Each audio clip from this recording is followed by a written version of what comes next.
Yeah. You ready? Hey. Let's go. Back.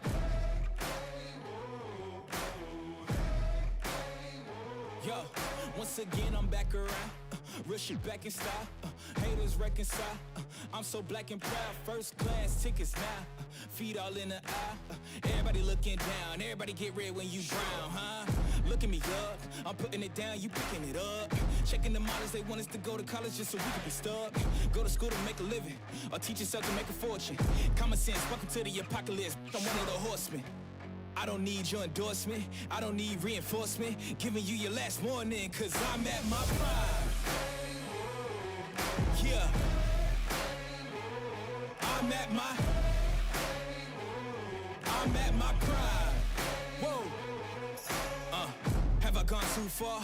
Do you detect something different? If you look inside my head, would you say something's missing? If you could give all your riches just to say the word, would you risk it? These politicians so old, can't tell if the dead or they living. Better ask Kathy Griffin. You know I like to raise stakes. We was always taught to hit the gas, we ain't even know they made brakes. We control our own fate, watching dreams take shape. Try to keep us out, we gon' freak out, turn this water cake. I don't need your mandate, don't need you to elevate. I'm about to detonate, cause I'm at my prime. Yeah. I'm at my prime. Said I'm at my prime. We at our prime. Hey, hey, we at our prime. Yeah. I'm at my prime. Hey, hey, I'm at my prime. Whoa. Said I'm at my prime. Well, hello there, Carpet Nation, on another Friday night at 9 o'clock Melbourne time. And I hope everybody's been good. It's been a great day. I love today. It was a wonderful day. Good news all around. And I've got somebody on here that wants to say hi. I'm not going to wait. Funny, I've got nerves. First off, I think that intro deserved one of these. Oh, hang on. There we go. Definitely, we needed one of those. Thank you. Oh my goodness, hang on. I've got music going, so I actually didn't need that one. Let me just stop this music in the background. Take this mic level up here, and then we'll just switch quickly go and say hi. Yeah, we thought we'd try something here. Say hello. That's better. There we go. Well, say hey, hi. buddy, how you doing? I'm good, mate. Good. I thought it's a double whammy Friday. Yeah, we thought we had so many clusters last week, and that I thought, no, we need to do it justice. We need to get Troisy back on here and see what he's up to. Yes, so I'm glad I'm probably only, I don't know, it's 25 people viewing. Quickly go and tell your mates that Troy Kuligowski's on the show again. And it's a little bit more informal. You know, I'm a little bit nervous. I don't know about you. I get nervous before these shows. No, I'm feeling good. I was very excited last Friday. There's a lot of people probably saying, but that was the first time I had anything to do with the reptile lobby in about 3 years, and it just felt so good to be involved with something again, eh? So yeah, I had a blast. Thank you so much. Oh, that's fine, mate. We definitely we miss you guys in the industry. And it's good that we're back on the scene. You can't light load for too long. You know, it's in your blood. It's in your blood. You know, you have to stay on. You know. Oh, I've been chopping at the bit, looking for something to do, but I've been waiting to go like a month straight without being sick before I take anything on. So yeah, when you started doing this, this is amazing. If I can jump on every now and then and take it, and yeah, until I find my own thing again, it'd be sweet. Oh, and I'm sure nobody complains to see you on here, mate. I think people are just jumping for joy that they can get some knowledge fed down to them, you know, down the ranks. And yeah, it's just good seeing you. We've been talking a lot. We've been up to stuff. We're discussing stuff. We'll stay quiet for now, but we've been discussing stuff, you know. Big stuff, man. Big stuff. Big plans. something to drag us both back out into the spotlight. Yeah, I don't know. Do you really? Do you really think there's room? I mean, I'm not too big on the spotlight anymore, but I'd like to just do stuff. I like to just be back. You know, I like to just be involved in the thing in some sort of capacity. I don't know about you. You know. Yeah, see, I like being involved in, and the more things, the better. And that's when you get involved in something and it's a success. Well, that's sweet because that then gives you money to throw into the next venture, and that's why we just expanded so quick with what we were doing. Everything that come in, we just kept putting back, and before you know it, yeah, we had a heap of stuff to keep us entertained. Troy, just wanted to check here. I'm just getting Deb's just saying that there's something over this you're hard to hear with the sound. So sorry, guys. We're just trying to. It's I'll fine. try and come forward a bit, man. Yeah, but you've got that. Yeah, yeah, maybe that's it. We'll see. Okay, so but No, it no. looks. It sounds okay to me. I don't know if has anybody else got any issues hearing us. We just want to make sure because we don't want to waste the whole night. Yeah, messaged Deb. So we just want to know that we're on the right track with the sound. So Yeah. we wouldn't want to. Okay, so talk now, Troy. I just want to hear. Testing 1, 2. No, you're Hope fine. this is coming through. Yeah, no, you're fine. You sound okay to me. Okay, so Alrighty. you wanted to touch on a couple of things from the last show that we never got around. Yeah, it's a little bit quiet. Oh my goodness. Okay, hang on. We'll put it up. Maybe everybody put their sounds up on their little screens that they're lying in front of. No, I'll try and talk up a bit. Yeah, well done. Yeah, mate. Yeah, there was a couple of questions that we never got through to. Me and you just got sidetracked last Friday night on that many things. Yeah. So if possible, I'd like to go back and answer just a couple of questions. One was from Christopher Sunkey. I don't know if he's on listening. If you are, give us a thumbs up or something. He's there. What would you do if you got to start your collection again? I was giving that one some thought over the week, and the one animal I think that's going to come back in a big way is the black and white diamond. Now, I don't know, do you remember the black and white diamonds when you first got into the hobby, Manish? That one there took me about 7 years to track down. Every year I'd buy a black and white diamond and I'd get it shipped up and I'd find yellow on it. And after 7 years, excuse me, I think it was Brookie Michelle Smith was selling that one up the coast. And I was up the coast on holidays and seeing that one come up. And I was like, I need it. I've been looking for 7 years for a true black and white. I could never find a female to go with it. But yeah, if I was getting back into the hobby, that's one project I'd chase down. I reckon there's a lot of I reckon a lot can be done with the black and white diamonds. Tell me something. A lot of life in that. Troy, tell me something. Did you find that they were hard to keep alive up there? Because I know that the guys used to. I always read the threads on Aussie pythons, and I know the guys were always complaining and saying that they don't tend to last long in Queensland. How did you find them? Their longevity like? Were they long lived or were they? Yeah, well, that was the first male I ever had. I had female diamonds, and they were for the JAG programs. But with that one, that was the first male. And I was lucky enough to know a diamond breeder. I think he was like 20 minutes, half hour down the road from me, and by the name of Greg Pastramo. Yeah. I don't know if you guys would remember him. Sounds that's ages ago. And he used to keep his males and females outside. Yeah. And he reckons, you got to leave the males outside to let the sperm really freeze, really get cold to do well out of diamonds. Oh, okay. So this was going to be my first pure diamond project, but I never got to see it through. Okay, no, I did track. I had one. I should have loaded a photo, but I only had we only had this one.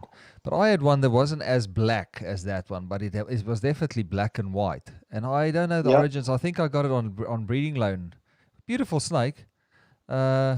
People keep saying the volume up on ear thing stays in ears to tell me. Isn't here to tell me. No, the volume The volume's fine here. Sorry, Troy. We're just having a lot of people saying it's quiet, but I'm watching the levels here on the sound that's going out, and it's perfect. So I don't know what's going on. Oh, well, we'll just have to deal with it. I don't know. We'll just have to keep going. I'm not gonna deal with this all night. So. But I had them, and I never really. I always used to keep them in the cold side of the racks, the bottom end, and they seem to do all right. I never bred them because I just okay. It's better now. Okay, I put it up slowly. I just don't want to. Go on. I just don't want to. You can't fix sound on this type of stuff if it's clipping, if it's too loud. So I'd rather run it low and you try and put it louder on whoever's watching side. It's a lot easier. Let me just minimize this photo. So we all saw the black and white diamond. So you'd start with the black and white diamonds, yeah? Yeah, that's what I'd get back into. I'd try and chase that down. I remember 15 years ago, I say, when we were getting back into it, because then I got into the hobby, then we took a bit of a spell, and then we got back into it again. And it was 2001. So there you go, 2001. We're living in Port Macquarie, and we're tracking up to Gosford to see Cal Worley and to give him a hand on weekends. And his aviaries were full of black and white diamonds. Yeah. And then all of a sudden, over a couple of years, everyone went high yellow, including Cal. And the black and whites just fell by the wayside, and you very rarely see them around anymore. And I believe that's one. I reckon they'll go full circle. You hear of some things going full circle, and I believe the black and white diamond will be one of them.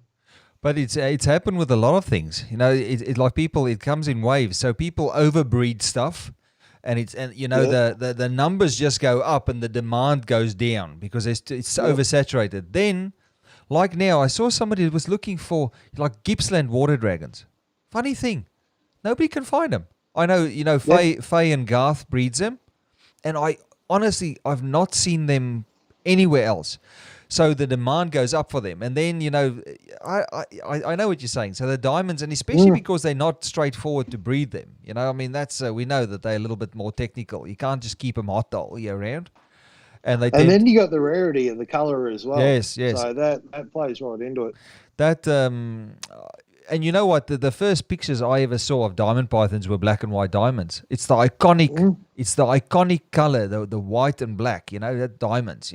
So it's strange that they just disappeared. I think Russell Grant here in Victoria. I'm not sure. I haven't seen him in a year. I'll keep an eye out at the expos and see what's going. The expos are good reflect. It gives you sort of a cross section of what's available in this industry at the moment.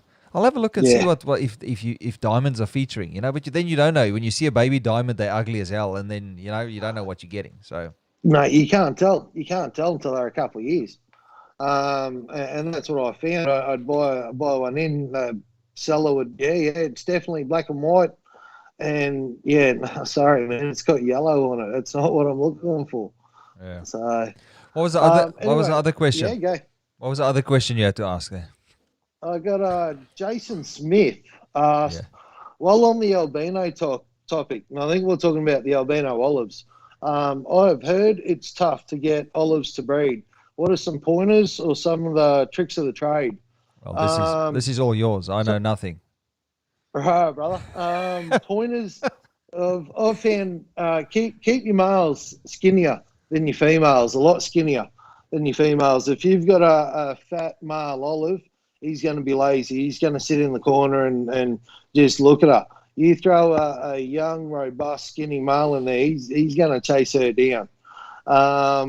So that's one. The other one is if for some reason you get no luck, combating. If you have got the luxury of a second male, that'll work. If not, if you can get the skin of another male, that also will work. But the main problem I've found with olives, people think, they should be this thick. No, they're not a fat snake. They're not supposed to be a fat snake. And people throw way too much food into them. Another tip, just while we're on olives, I used to stop feeding in 1st of June, and then I'd throw the males in 2 weeks later. The reason why I do this is to make sure females were fully shut down and not in a food response mode. last thing you want is a female olive grabbing the male by the head and wrapping it up and trying to eat it. That you got to jump in with that. So you mean that's some nasty stuff. So you mean that happens in olive pythons? I saw that with carpets. Yeah. And then people go, oh, but they're combating. It's two males, and it's not. It's just the female saying, "Get the hell out of here."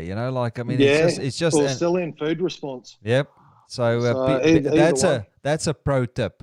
Don't just put a male and a female in with each other and think that they'll just start loving each other. Sometimes those girls would take that male and rip him apart. I had it with some expensive snakes a few years back.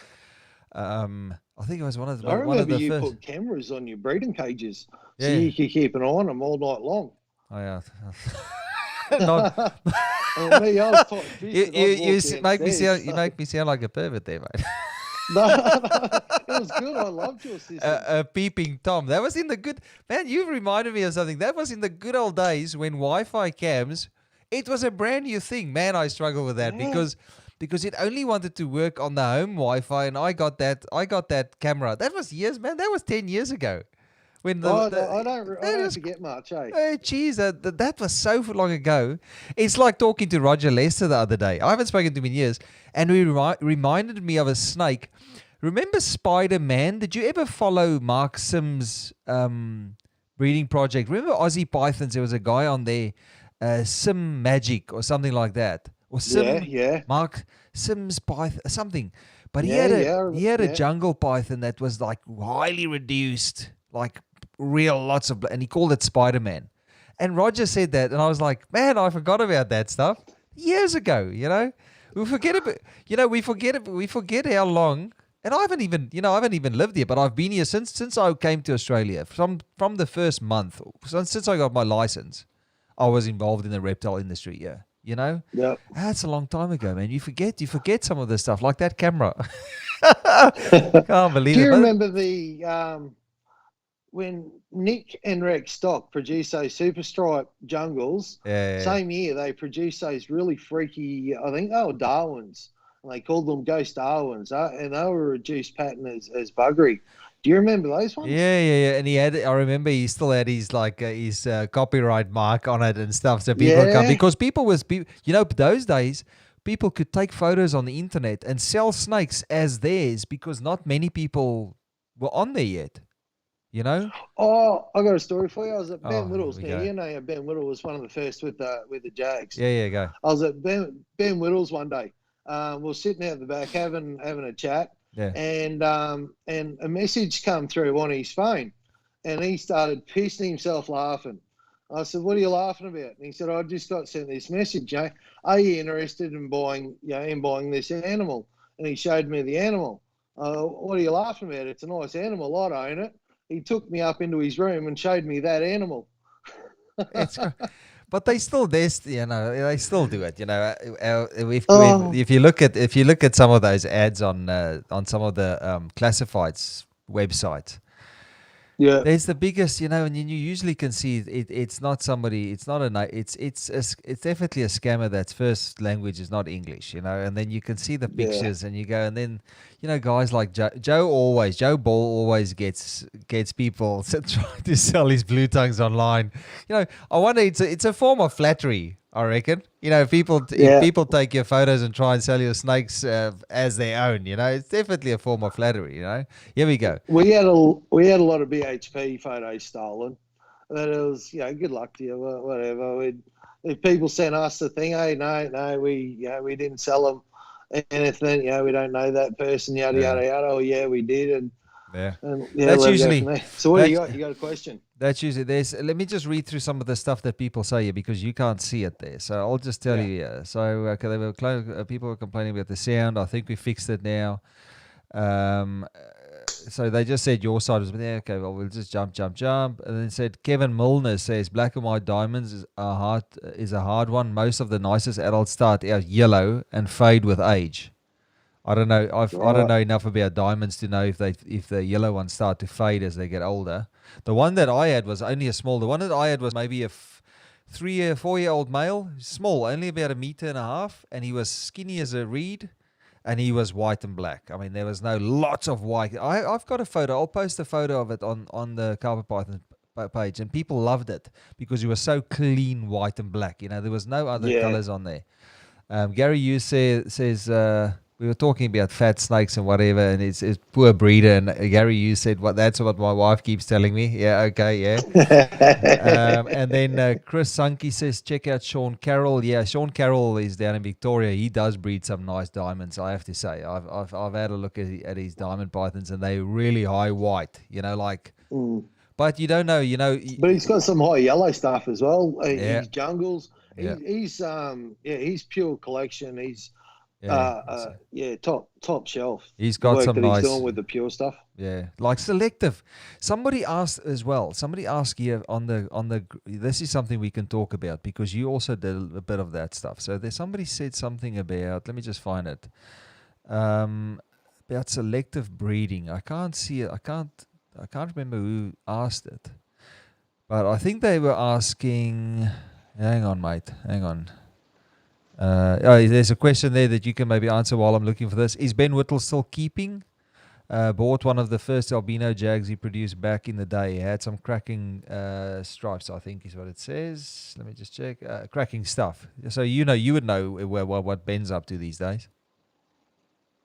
Yeah, I don't know if he's still keeping. I know he was looking for another project to sink his teeth into. He was looking at Antaresia. Last time I caught up with him, he was looking really hard into some different Antaresia stuff. But no, he's living the dream, man. He's got himself a new boat, kids, constantly fishing. So, that's the life of a man with no kids, huh? He can just do all the good stuff and hang out and drink tinnies, huh? I mean, come on, huh? That's awesome. What's Nick Stock up to? I don't know. He's all over the place. Yeah. Last I heard, he was on a charter boat. I'm not sure if it was north or west, but he was on a charter boat. I also heard that he spent a bit of time in a dairy outside of Gympie. Yeah. I haven't caught up with the stocks in years. He was very hands-on, Nick Stock, though. I mean, he was very active life, active living and stuff, yeah? Oh, I mean, he reminded me of a Benham Rooster, that kid. Every time you see him, he'd have his little chest puffed out and bouncing around everywhere. Settle down, Nick, before I knock you out. They did. His dad did it. His dad was one of the pioneers, though. Definitely. Yeah, he was really good. I mean, that's where Nick Stock got his flair from his father. Let's see what else is here. Hold on. So Kurt Lively says the Sydney Illawarra black and white diamonds are the best ones I saw years ago. Blew away any other black and white. Kevin Milner says something about Spider-Man and Aphrodite was one of the two jungle pairs that jungle Axanthics originated from. The other pair was Simon Stone's Venus and Nimbus. Kevin Milner knows his history. He's like you. He can remember everything. Well, there's some good info, right? Yeah, okay. So we need to save that in the memory bank. Spider-Man and Aphrodite. So yeah, Simon did name his snakes. Did you guys ever? That's a convention that I think I had just too many. Did you ever name your snakes, or did they just have a code? Code. Yeah. Everything had a code. Yeah. Very, very easy to work with that way. Yeah, I mean they. I always had I had one of those like little Dymo label, or not a little one, the one you connect to the computer with skinny barcodes that basically stick right on those racks. Like Wayne's got on those racks in the back there. They stick exactly on the black bit on the levels of the racks. And I just found that it was the best way to do it. Sure, you can name, but it gets impossible when you've got hundreds of babies you've got hundreds of baby snakes. It becomes You just can't do it. It becomes impossible, you know? They had to be special. It was like we had a couple, like the white girl, that black-headed python. So she had a name, just the white girl. Yeah. Cuddles, there was a head olive python that bit everyone. She just hated everyone. Didn't Brian Barczyk get... Didn't Brian... Wasn't that one of the ones that got... you had a video where that snake got you. I think there's a YouTube video where on. It's over 3 million views. Oh yes, yes. Especially when you don't see it coming and they sneaky. Those big snakes. But oh man, the blood. Oh no, Peter Birch. Yeah. Peter Birch got the best angle. He put the GoPro up on the arm, and then put the arm in, and got the full Monty, bite. It was amazing. So it's over on Criticam. If anyone wants to go and check it out, it's one hell of a bite shot. Yeah, no, I'm gonna try and I'm trying to cut down on bites and stuff like that. I did visit Peter Birch a few years back, and man, I just stood there and I went, why would you do that? Like his hands were like every hand had like a snake on it. You know, it was like a snake bracelet. It was just bites, like snakes coil around him, just constricting. I was like, and he's like, why did you pick up that one in there? No, that's okay. I'm fine, mate. I don't like bites. I've never. You probably have to be very careful now of bites though, with the Yeah, I'm not allowed to touch now. Yeah. Yeah. I'm not allowed to get bit, wrapped, no coils, nothing on the left arm. So it's just strictly no touch. Hey, I'm sure, mate. I hope. I know you'll be. I know you'll beat this, and I know that you'll be playing back. You'll be back with those bloody constricting shits. You know. So let's just see. Jason Martin. Let's see. Jason Martin. Yep, working on high white changes from high yellow to high white. No yellow at 12 months. Okay, so there's something on them. Yeah. So there's a few guys working with it. The most annoying thing, if someone is trying to sell an animal climbing, it's one of the claim. People selling stuff and saying that it came from you, you know, and it didn't come from you. But that's something, like you said, it's something that you can confirm in 2 seconds, because you would know who you sold animals to. I mean, like you say, you don't forget stuff, so you would know exactly where your snakes went. Yeah, our books were on pretty well on point. Yeah. So if people had a name, if they had a date, even better. But yeah, if they had a name in a year, month, something like that, we could track down either through old school on the books or through what Jess built for me with. Jess built me this program and to run the snakes properly, and it was amazing. And keep your records as well of who you sold to. I mean, that's every breeder should do that. You know, just for the sake of tracking lineage and stuff like that. Somebody was asking today, actually, you know, what do we do in Australia to protect? James Denham asked a question. You know, how do we protect our?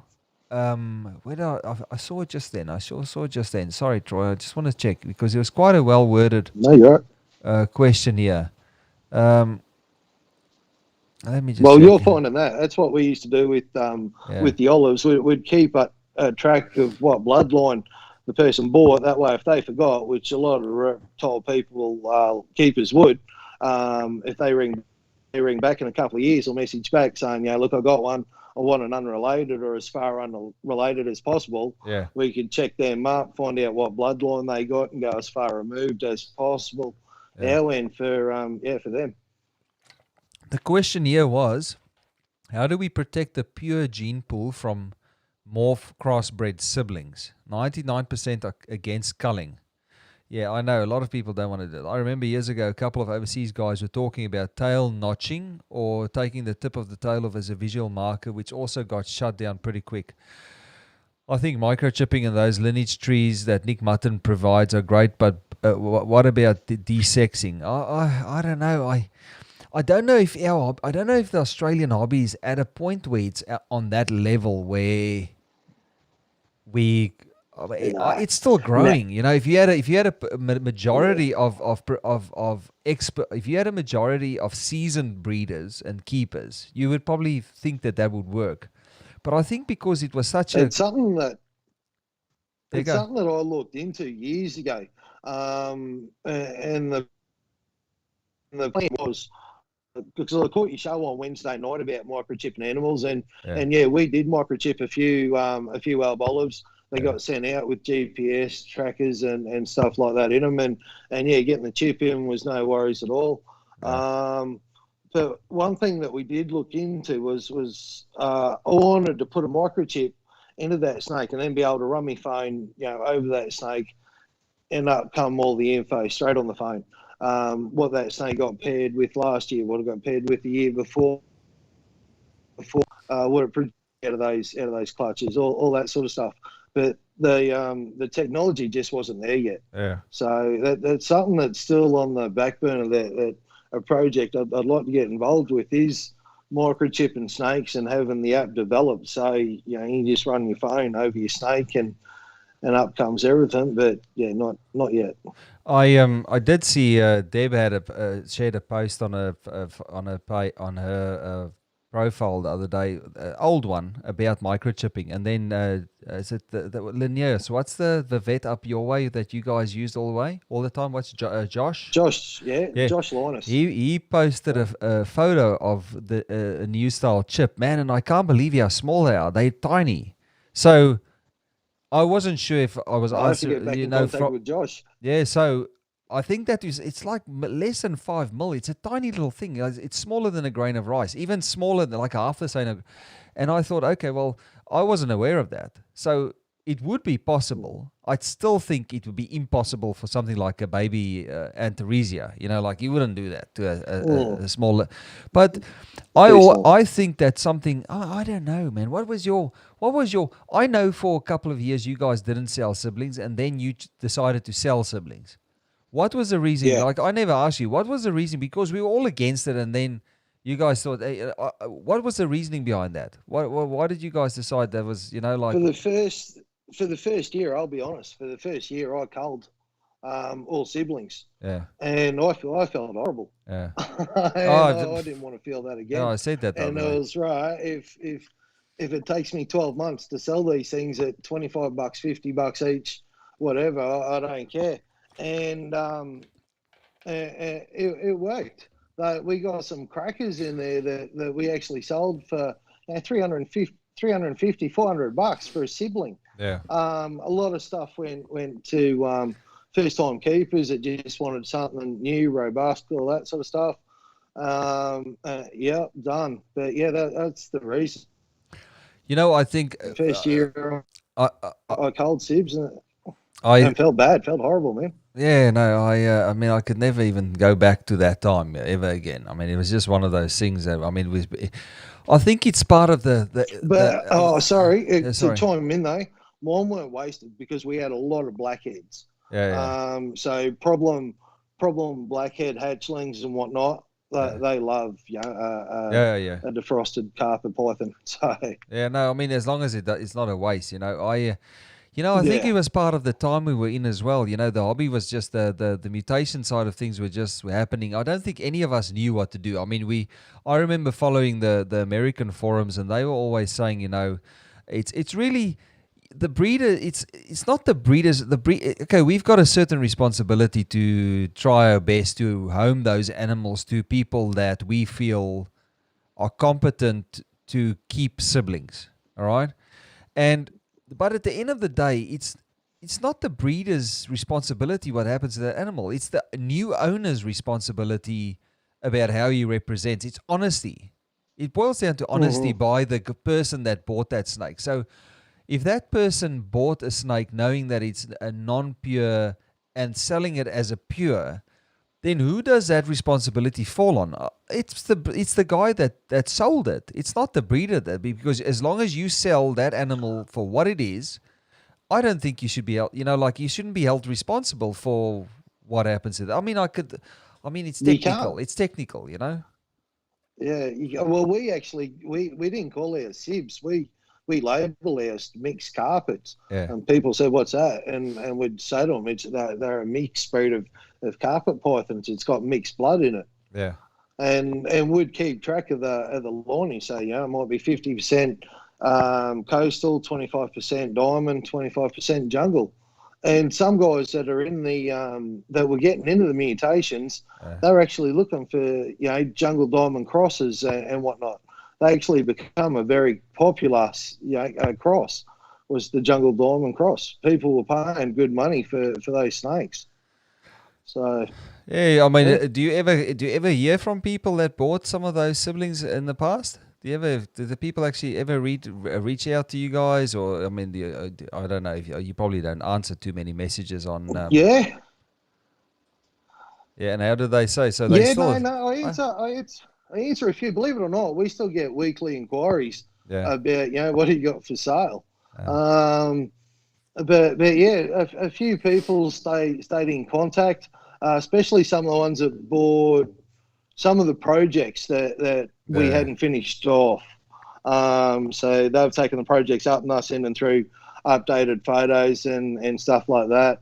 yeah, So that's good. But other people like Bobby Johnson, I don't know if he listens. yeah, yeah, it does. He sends me heaps of photos through, and I love seeing them. Man, I love seeing the work that he's doing. Yeah, As in, I took it so far, and now he's doing stuff, and he's getting so much enjoyment out of it. And I love seeing his enjoyment. I love seeing his work.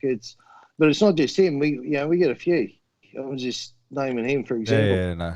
Oh, for sure. You can't. I mean, how many, if you were to guess, how many snakes did you sell in your career? Thousands, thousands. You lose track. Eventually, it's just like, yeah, it's not just another mouth to feed, another pair of eyes that want food from me. Yeah, I know. You just want to get them out of there. Oh, Bobby Johnson produces Oh, they crackers. get. Yeah, there's a few. Let's Yeah, go. let's see some more. Yeah, because a lot of talk about Sean Carroll stuff. He's down in Victoria, and I've never actually spoken to Sean Carroll. Same. I don't know the guy that well. I think I met him at a couple of expos, shaking his hand. But he's top. Heap of respect for the guy. Yeah, no. Can't praise him enough. Yeah, one of the guys that sort of stay under produces awesome stuff and just stays under the radar. Like one of those Yeah. guys. Just not really cares. I can appreciate a breeder that lets his animals speak for him. You don't have to Yes. say. People know when they're looking at something incredible. You don't have to. I find a lot of guys are carry on about how awesome this is and that is and whatever, and very few people let their work speak for them. It's like an artist. They don't have to say if the art's good, people will love it. They don't have to say this is one of my best Yeah. works. They don't do that. They just post it up there and people just like away and it's one of those things. That's how I'd refer to some of the mutations as living art. Yeah, of course but of course, like I think what we do, like I see somebody was saying, how there was a question about line breeding and selective breeding and stuff. How did you guys go about selecting for traits and for, how did you guys work with that type of stuff? Line breeding and That was mainly the blackheads with the polygenic stuff. yeah. And that did start from a little bit of a spot, ocelot, we used to call them. So, and that was an eye-like pattern. That's what Yeah. ocelot meant. Yeah. So the first couple had 2 or 3 ocelots, and you had a male and you had a female. You put them together, and you produce a baby that's got 6 or 7. Yeah. You raise that up, a good enough sibling to go with it. You do the F1 back cross, or with the dad across the daughter with the F1 back cross. So, but ocelots, the stripes, the golds, those gold chins. Yeah. That's how they started. Was Tawny Kel Worley produced the first lot, and he called them ochre blackheads.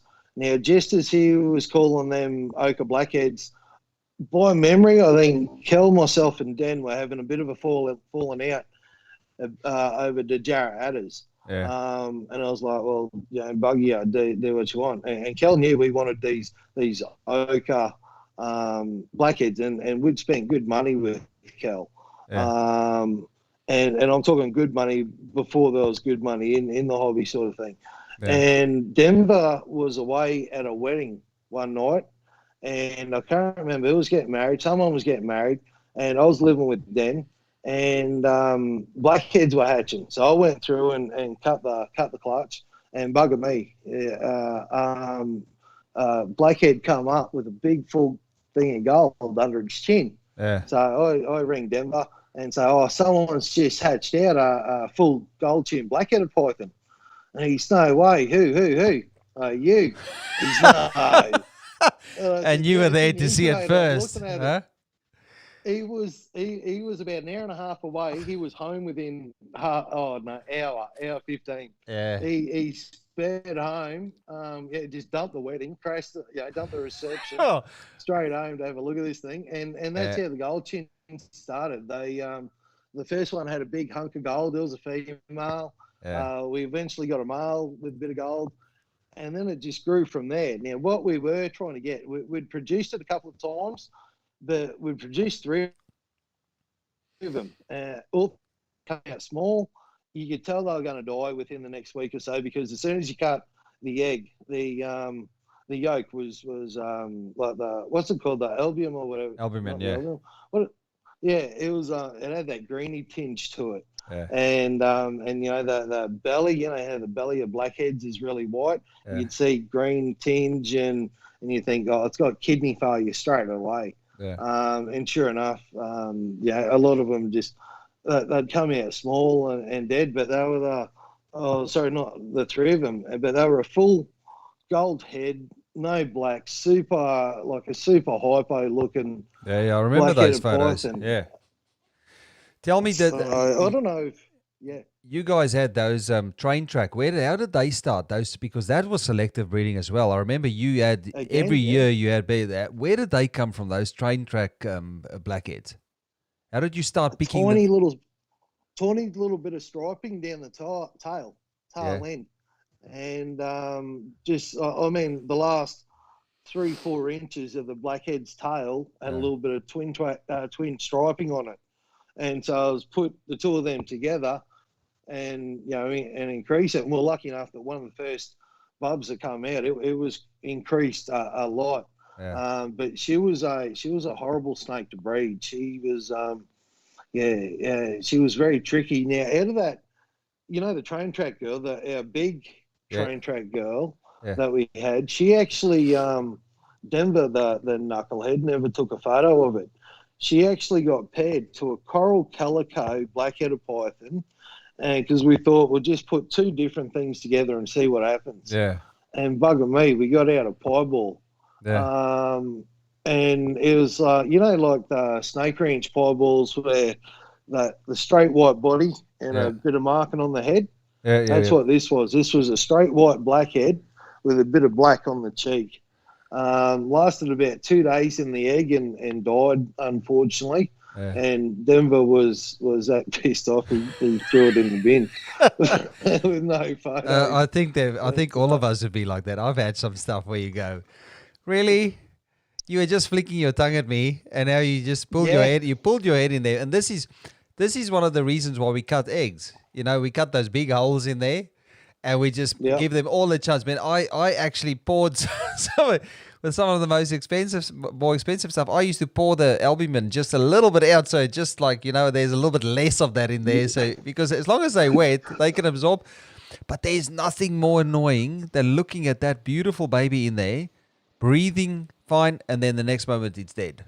It's just so annoying, But that's a thing that I don't see much of anymore is guys doing that selective generation after generation after generation, picking for the traits, and making them better. You don't see the one I want to see come through, and that's towards the end of our work with the blackheads. We started work on those. They look, what do I call them? Bareback black-headed pythons. Yeah. And they're very much like those striped, those super striped jungles the stocks had. Yeah.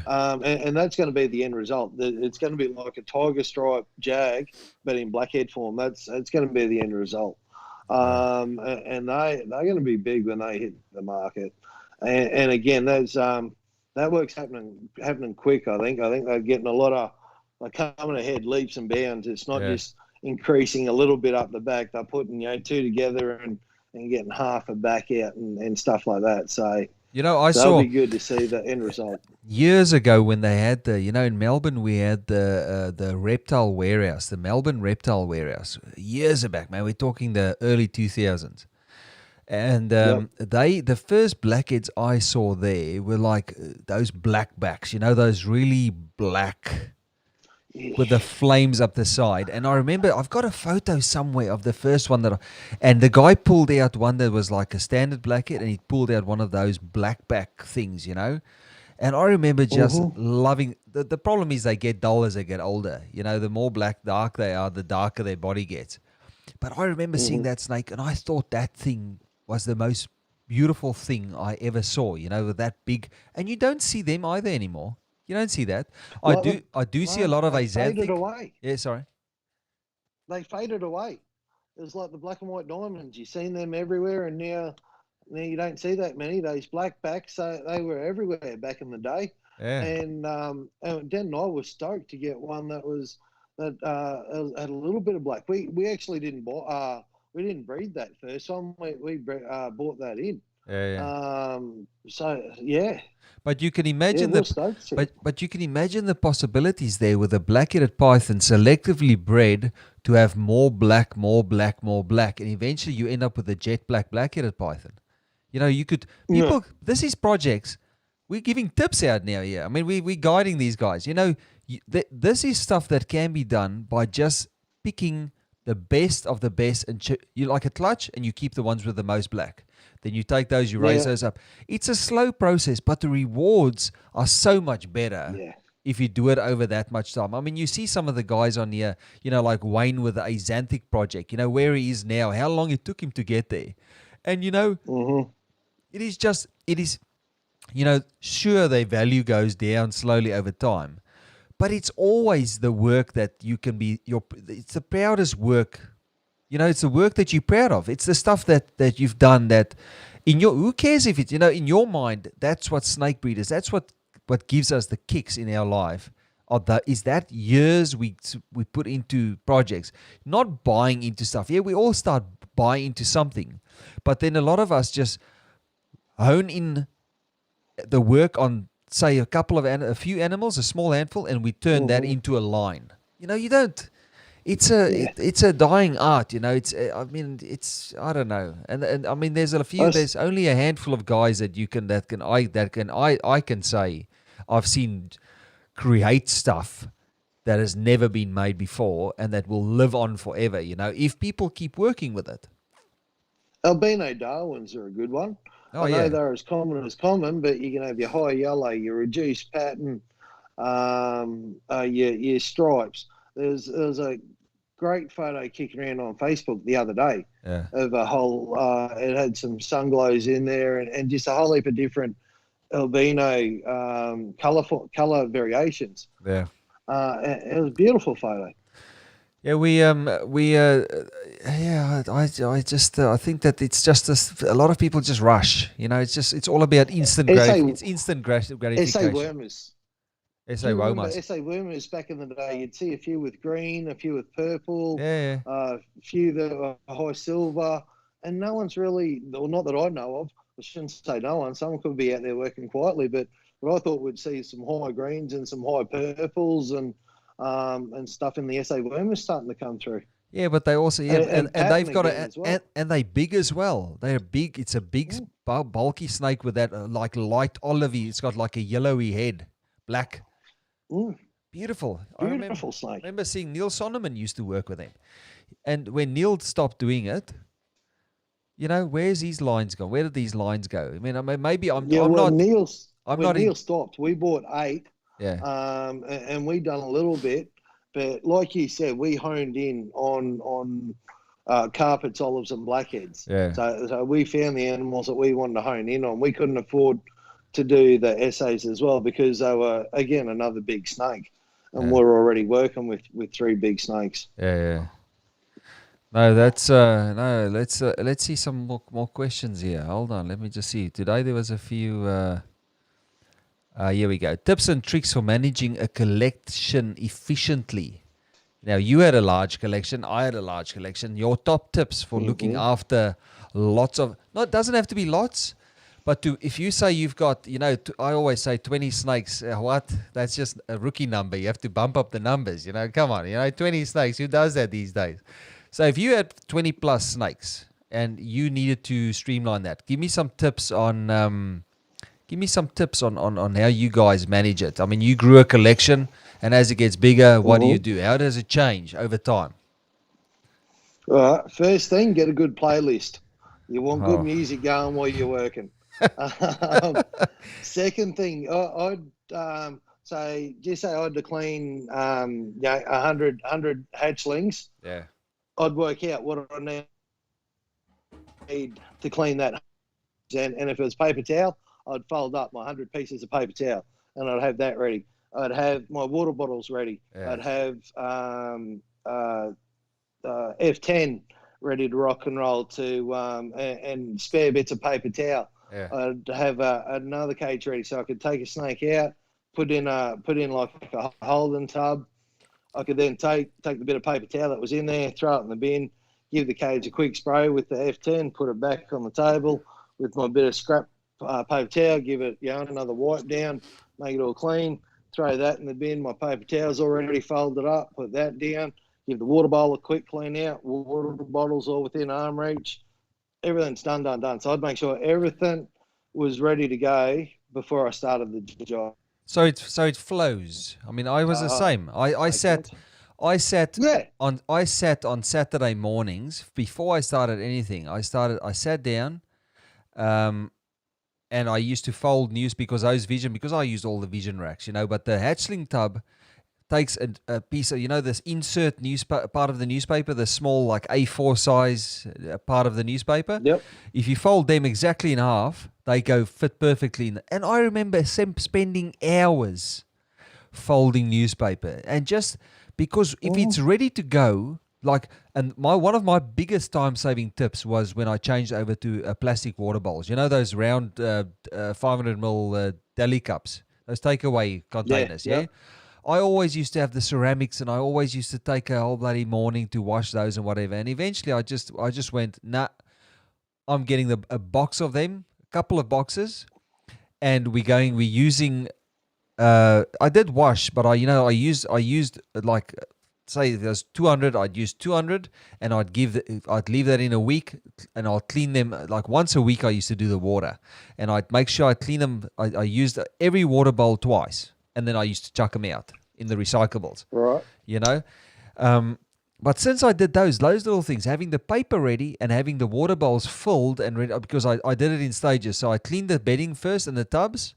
Then I replaced the snake, and then afterwards I did all the water bowls. So the water bowls, so there was a whole system. You had to have a system when you've got that many snakes. Otherwise, you're just wasting time. I could go into that folding, whether it be newspaper, paper towel, whatever. Yeah. I do that at night time while watching TV. Oh, you could do that as well. I'd be up there. I'd have the TV on. I'd be sitting on the floor, and I'd have it all folded up. Yeah. And then the next morning I'd walk down with 500 sheets folded, 1,000 sheets folded. And you know what?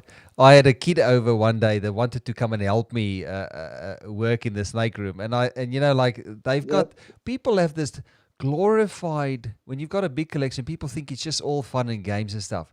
Cleaning never stops. That is the 90% of keeping snakes is cleaning snakes. And I had that kid, and we sat down, and I said, okay, we're going to fold paper. Man, he lasted maybe an hour, and he wanted to go home. I said to him, what do you mean? We've only halfway through the folding the papers. This is snake keeping. And then we're going to clean this shit, and we're going to get dirty. And, I'm at that age, and I've had that much, that I can go in there with, a piece of paper towel. If there's dry shit there, I'll flick it up with my bare hand and just chuck it in the bin. That's when you've made it in the snake. Salmonella 3 times. And then you still have your lunch. The bin, rolling a smoke, and then you still have your lunch with a hand that's sort of holding a snakey on the side. I mean, you get multi-skilled in this type of stuff. Grubby bastard. Yeah. So, but routine.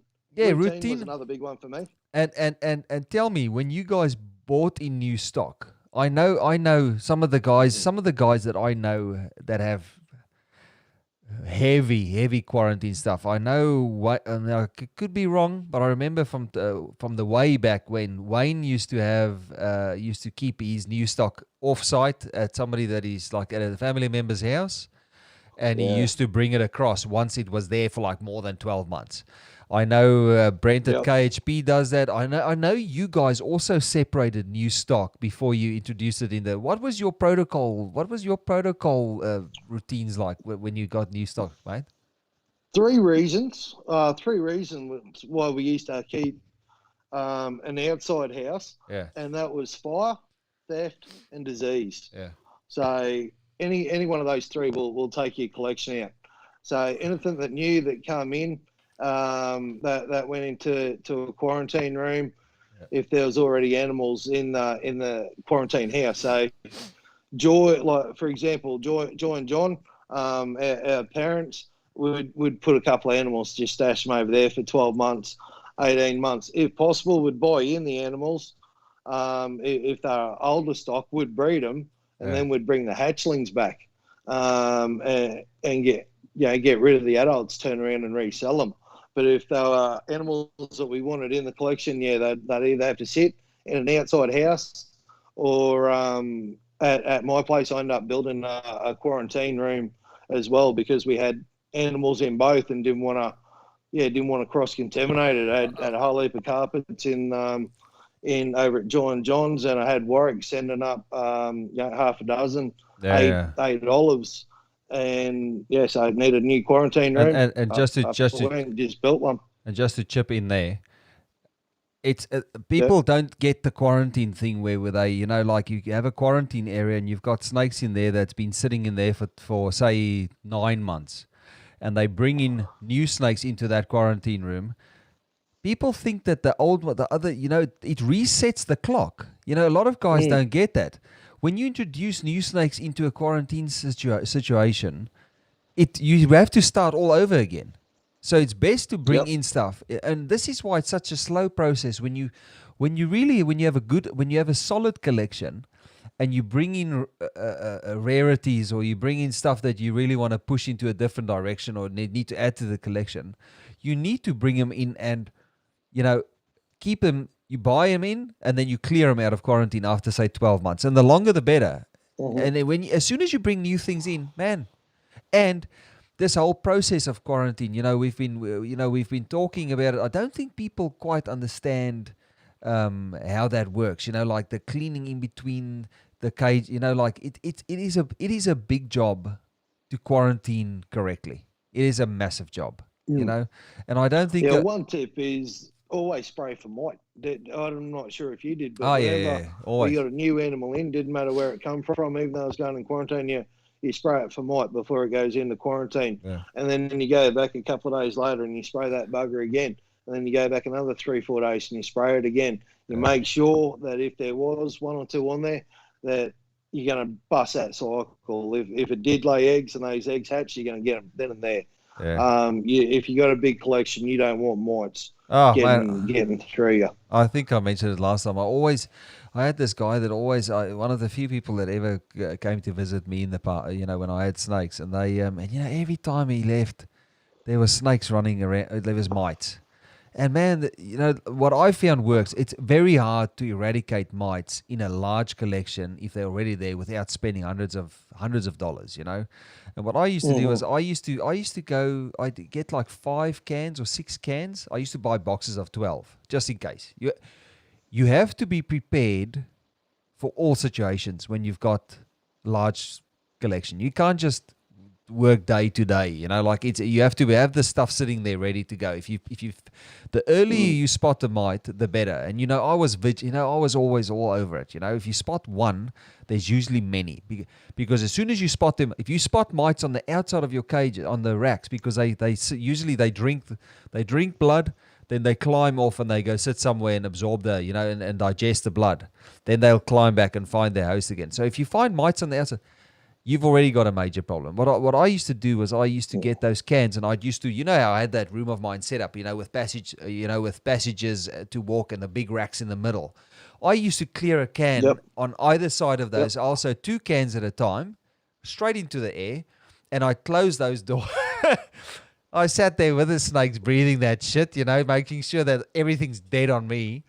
But I did that every 3 or 4 days. I think the recommended cycle time is like 5 days or something. I mean, there's so much conflicting. But what I found for me that worked was every 3 days, and you do that over a 12-day Yeah. period, and you would not find. But it just, it was that's why I understand a lot of guys just don't allow people into their collection. It's just easier to avoid the headaches. It pays to be paranoid. Yeah. The more But paranoid I'm you are, with the you. better. I think the rules on top of the scent were like, treat every 5 days. But I was like, new snake come in, I treat it every 3 days, and then get treated 4 times. Just if it did have anything, that cycle got broken then and there. And it's good stuff, though. I mean, Another- up to the Sorry, man. yeah.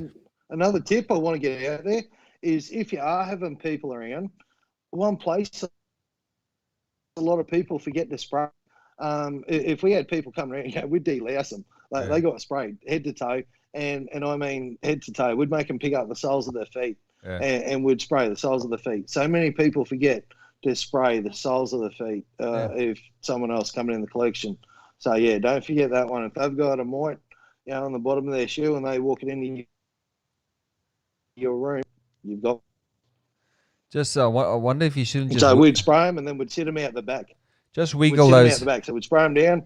We'd sit them out the back for 20 minutes, and then we'd let them in. Yeah, just wiggle that headset. It sounds like a loose or something. That's fine. Let me just check the time here, Troy, because we're going. It's 1 hour now. Feels like we've been talking for longer. Where's all the questions? Let me just see. So somebody mentioned here people who say they're in it for the love of the animals when clearly it's in it for the money. Isn't that? I don't know how I feel about that statement. That might have been a shot at me at Cullen Sibs back in the day. No, this was this afternoon, so it was before we talked about it. But this was, I guess you get, I guess you get different types of keepers, and it's. I don't see a problem with making money with something that you love to do. I mean, isn't that the perfect existence? Is doing what you love and making a living out of it. That's what paid for the mag. That's what paid for the expos. All that sort of stuff, all the money that we made out of the snakes, we put back into the hobby. And stuff just kept growing. So, you turned a hobby into a life. And it was a life. And you know what, I speak to amazing. I speak to only a handful these days of guys that I trust, And most of them make decent money out of snakes, but I was speaking to somebody the other day, and he said, people think we make money, but we pay for our kids' schooling with it helps out with bills and stuff like that. I've never seen a snake keeper a high roller. I've never seen anybody living the high life because they breed snakes. You either spend it on more snakes, or shit hits the fan and you have to spend it on like your medical bills, getting yourself out of shit with solicitors like I did. So it's you never get rich from breeding snakes. It's just impossible. So let me just see what else is here. That was people were still asking about this. I just wanted to clear something up. They're talking about this Oz Arc or US Arc, and I went through. I just wanted to say that again. So Oz Arc cannot happen because the acronym Oz Arc is already trademarked by somebody in WA that has an education, a reptile awareness education thing there. So the Oz Arc word can't be used. Aussie Arc can't be used because that's registered to the Australian Reptile Park because they've got that Devil Arc up there. It's a tough one to find a name for association, and these things will happen. I mean, it's one of the things that me and you discuss when we talk on the phone. Constantly. Yeah, and it's one of those things that the trigger will just have to be pulled, and it has to be done, and whoever joins in, joins in. Can I jump in here for a minute? Yeah, go, mate, go. Someone asked a question last week. I can't remember who it was. Sorry for that. But they asked the question: What do you think it'll take here in Australia to get something like that to happen? And I answered on your page, um, but I've been giving that a lot of thought throughout the week, and I reckon what it'll take is like a disaster like is happening over in Florida at the moment. Have you seen Florida Yeah. That's and the ban they're Burmese. trying to bring through with the iguanas? Ah, yes. That's I think I think it's going to take something like that to pull Australia together. And it's going to be sad that it is going to take that because the government's all ready to fight us. We won't be ready to fight back, and that's what I'm scared of. I mean, that's right We on the won't be. that's on the money there, because they had Ozark was ready to rock and roll when they tried to bring those big python bands in Florida, because they were ready to go. You know, they had their lobbying ready, and all of that was taken care of. You know, they quickly crushed that. The dreams of they still banned the Burmese pythons and stuff in Florida, but they put up resistance in a capacity that made the government go, okay, well, these guys aren't just going to be pushed over, you know. And Yeah. especially like I saw today, somebody a snake catcher up in Sydney, they found a big boa constrictor in a paddock.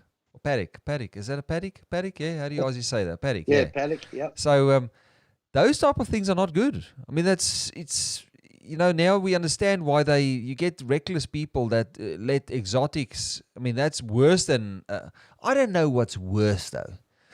Having a Darwin escape in Sydney, or having a jungle escape in Sydney where there's diamond pythons. You know what's worse? A boa that can't find a mate, or a carpet python that can integrate with stuff that's local? I mean, what's worse?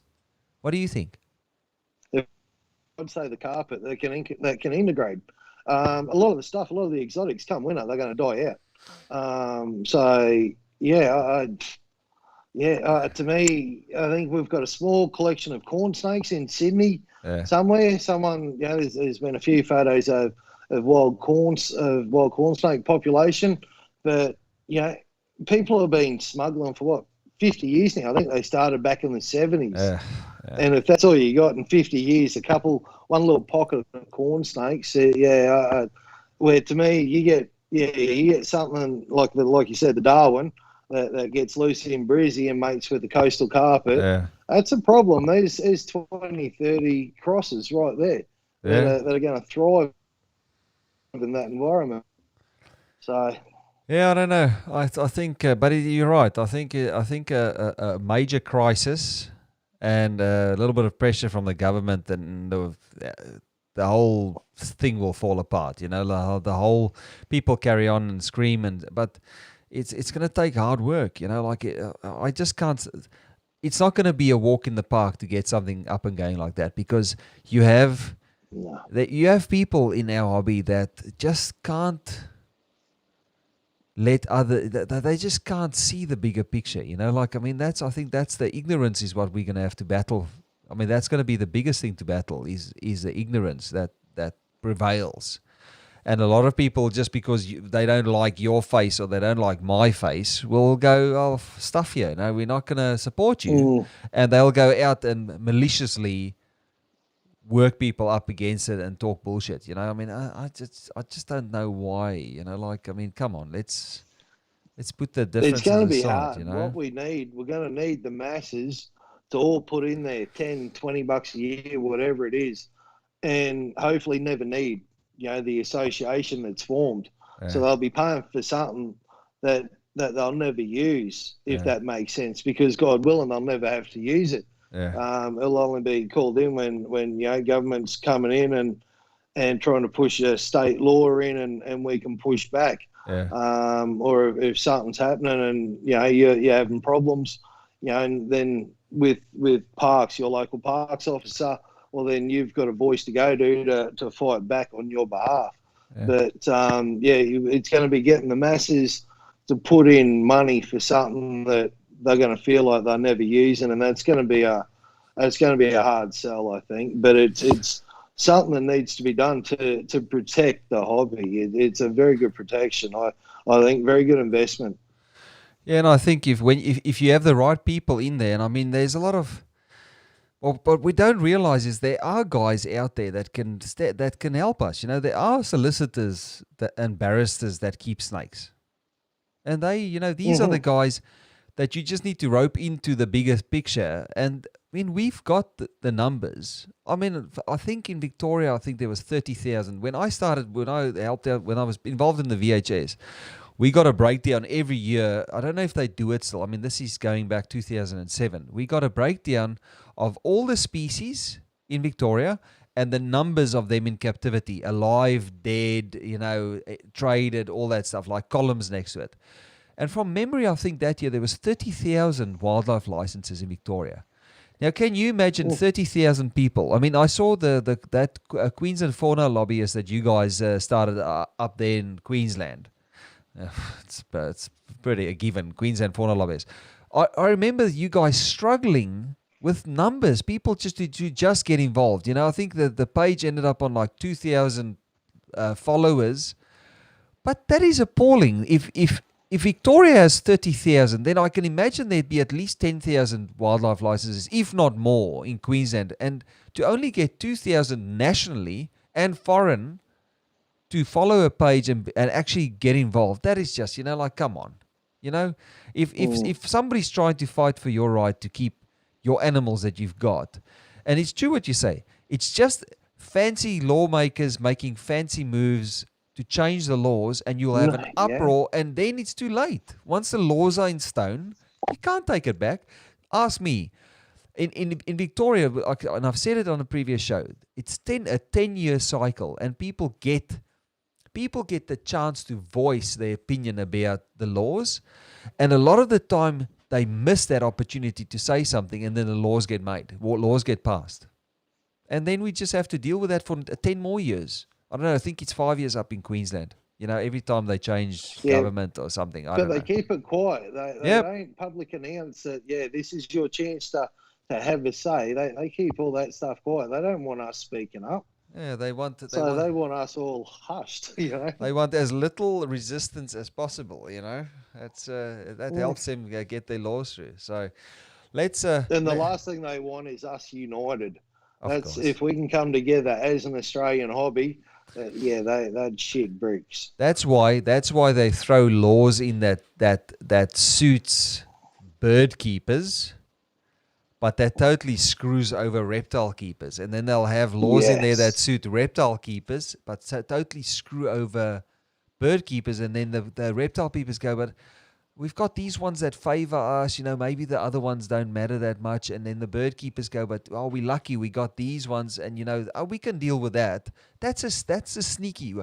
We shouldn't be forced into doing anything that we don't want to do, especially if we're paying taxes, and that annoys me. We pay taxes, and also if we pay for licenses, we should have a say if we spend money on licenses. If it was sure, if they gave us permits and it was we didn't pay for the permit and it was fully at the mercy of the government and what they decide, then I can understand it. But if you're paying good money, especially with the rate increases that they were saying they were going to implement in Queensland, then you should have more of a say in what the decisions are.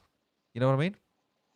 One of the best ones I've seen, one of the best marketing campaigns I've seen was those that slogan that you see on the back of the four-wheel drives, I fish and I vote.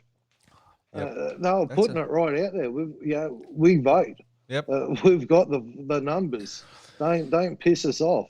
Yeah. Well, and away they go. They get stuff done. We really need something similar. Yeah. For the Australian hobby. Yeah. Yeah. Well, hopefully things can come. I mean, we're talking about some. We won't disclose anything now. But we are talking about we are talking in discussions, me and you, about maybe doing something to bring unity, a type of unity. We need to start somewhere. I will mention something though that I've been discussing with my wife's home. Hello, just want to say hi.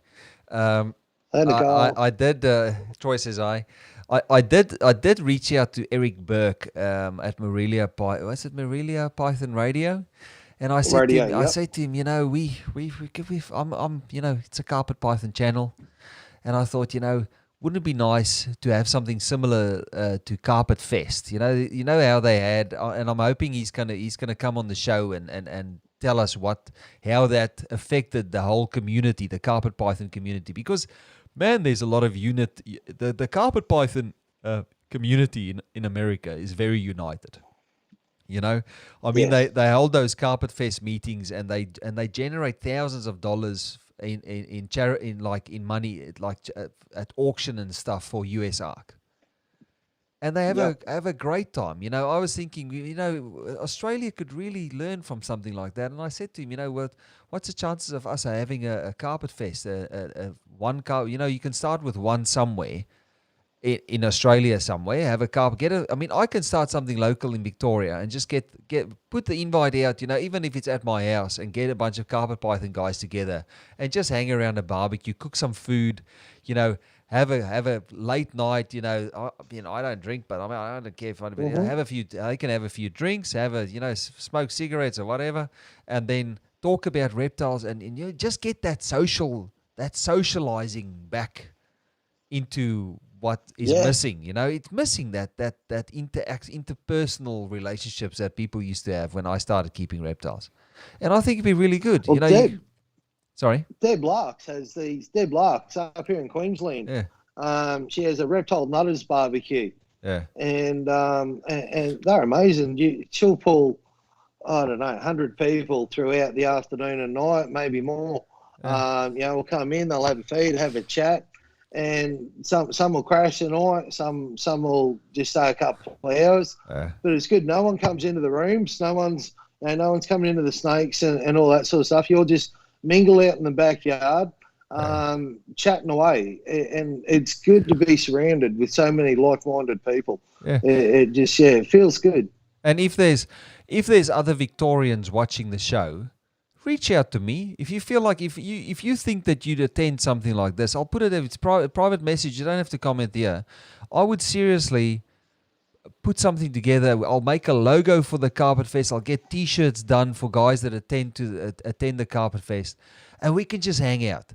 Reach out to me. I mean, I know there's guys here that I've spoken to that we've never spoken, like Marty. I don't know how to say Buhagia. Like those guys. Bahaja. There's a good solid carpet python reptile. Man, it doesn't have to be just carpet pythons, but majority of guys that have carpet pythons have a few Antaresia pythons, or they have other snakes or whatever. And it doesn't just have to be limited to reps. But we used to have with the VHS, we used to have a big barbecue once a year for all the committee, for all the members, and that stuff doesn't happen anymore. And I used to love attending that, and it never used to have hundreds of people attend. But if there's 10 of us and we all enjoying ourselves, who cares? But at least we're getting to know each other, and those people go away and say, well, we had the best time, and they invite their mates the next time around. And if we have to get a hall to accommodate it, or we have to go to a park and use the local barbecue facilities or whatever, I'm all up for that. We could, all of us, every person donates like $10 for the food on the day. It's not hard to organize it, but somebody has to do it.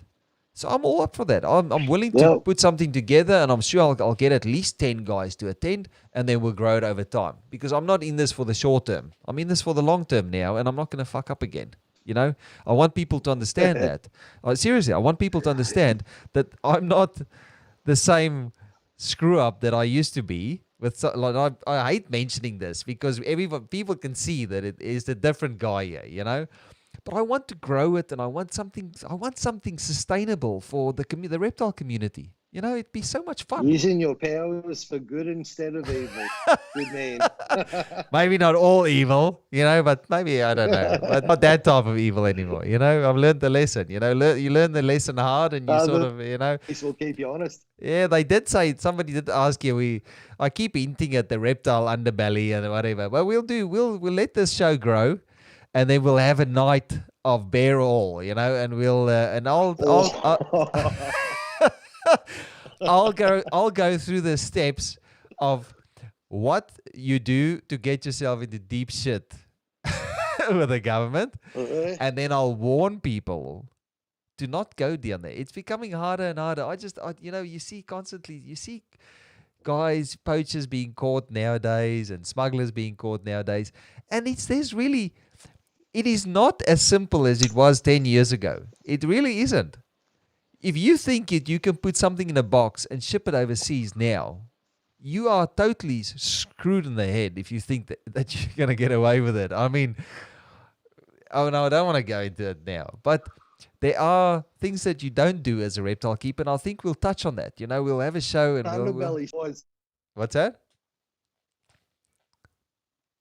If you are going like an underbelly side of things, a bit of a teaser. Yeah. The most expensive animal I've seen come in, Yeah. 95,000.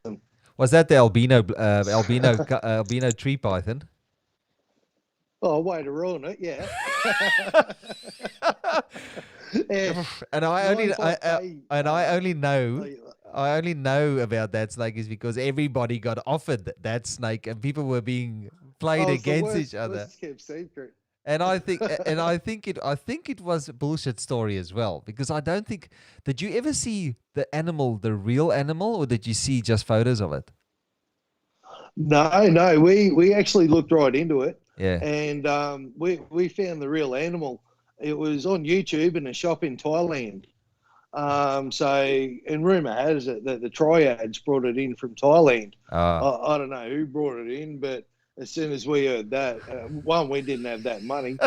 But I personally think it's probably the triad whose name starts with an N and his surname starts with an S, and he would have the. He also had the name Vince DM. We're getting into the nitty gritty stuff here now. Vince DM. We know who that. I think he did show me a photo of that thing crossed with an albino Darwin. Oh. And they were shooting for whatever they are. What are the carpet green crosses? Hey, Chondros. And I bet you he's probably dead now. It's just when I look at people laughing. People are like, there's Joe Birch. We all know. and I think I don't give a shit. I say whatever. This is my channel. I'll say whatever I want to say. Within reasoning to not get myself into trouble. But I think we're doing well on the swearing. Oh, we're doing well, mate. We need one of these for that. So let's hang back. There we go. We're doing really well. That's it. Nice. Drop the one. I think, did I say F? I can't remember if I said the F word, but well. It's going into that time now of the night where there's really kids should all be in bed, but then we have to worry about. We have to worry about. I'm just kicking into gear now. It feels like we're flowing a little bit more now, talking about talking about the speciality area where I know my stuff. Like a few areas where I specialize in. But it is one of the things that have always been hand in hand with the reptile community. Poaching, reptile keeping, the stuff that people keep now either came in through poaching or came in through smuggling. What's your thoughts on that? I mean, unless it came in from WA where people actually get catches permits. I'm not sure if Queensland, I think guys can go and they send out guys to collect animals from areas where they want to build up. I don't know what happens. Do they relocate those? And in Queensland, when they build new estates and stuff, do they actually relocate the reptiles, or do they put them into the hobby? What do they do? No, they get relocated, which to me doesn't really make sense. If you're taking them right out of their environment and having to move them a couple of k's down the road, they're going to be lost. They're going to end up squished by a car or something. But yeah, I remember back in when Dan and I very first got into it, everything was locale specific. In you wanted to know the exact road that the grandparents come from. How far out of St. George. It was that animal caught and what road and yada yada yada. Yeah, that's how tightly down in locale specific it was when we first got into it, and then it just locale specific stuff went right out the window. I think it's still there with the Venn guys. Yeah, I think the Venn guys are still right on point with all their locale stuff. Yeah, but I think the Python side of stuff, I think a lot of it's gone out the window. Like Gelatin Jungles. Yeah, There was another one. Who was the guy that? Who was that guy? One of them. Who was the guy that had always had those really pretty black and white? Who was Tremaine. Tremaine, yeah. I mean, Yeah. he also fell off the. There's also a little bit of nitty gritty in there. We won't talk about it. Cannabis. We'll have the underbelly special. You know, we will Yeah, that was touch on cannabis, that one. we will touch on the players. You know, how they. We won't. I won't. I don't really want to go into how to do it because I mean you just have to read the news. I No. mean, fast careers and stuff. And I don't seriously. If the if the government's listening to this or watching this, and I'm sure they do because I'm on a good run with them at the moment. I just want them to know that I'm not condoning it. I want to educate people and I want to teach them not to make the same mistakes as the smugglers have done in the past. All right. So it's not worth it. Everything is here that you can. Everything is here in this country that you can make a very happy reptile keeping career out of.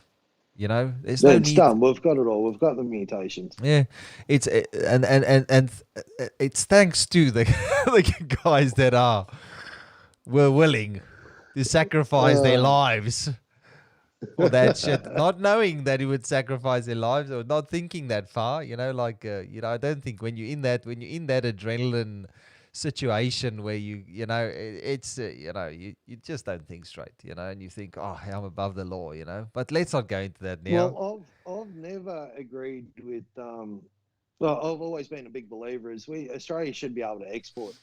All they're doing by not letting us export is making that black market there. And it's only second to drugs. Kill the black market, legalise it, tax it, make your money. How many jobs will you create? You'll help turn a hobby into an industry. To me, it's simple. I'm not in politics. And the thing is, they could literally tax it as hard as they do alcohol and cigarettes. Yeah. How much money do you think they make on that? They can make a killing, and people will still spend the money. I would seriously, if I was allowed to keep, if I knew I had to pay an exorbitant amount of money to get a hold of the stuff that I like chameleons. The snakes to me is like, I kept snakes here because I knew that if I did it right, I could make a living out of it. If you're clever about how you approach the species. And in Australia, I used to keep pythons, so I'm good at pythons, but my passion is chameleons. Just because of their eyes and their tongues and they specialize. They really specialize to keep. It keeps my brain busy, keeping animals that are tough to keep alive. And if you succeed, that's my kick. But I would pay serious money if there was a legal way to get a hold of them that can't get you dumped into shit. I would seriously, and I don't know if the government realizes that people are willing to spend. If people are willing to spend $8,000 or $9,000, $10,000 on a 2 or 3 genes carpet python, then there would be the same people that would pay for chameleons. I probably wouldn't pay $10,000, but I'd save up money and I'd buy a $2,000 chameleon, $3,000 chameleon.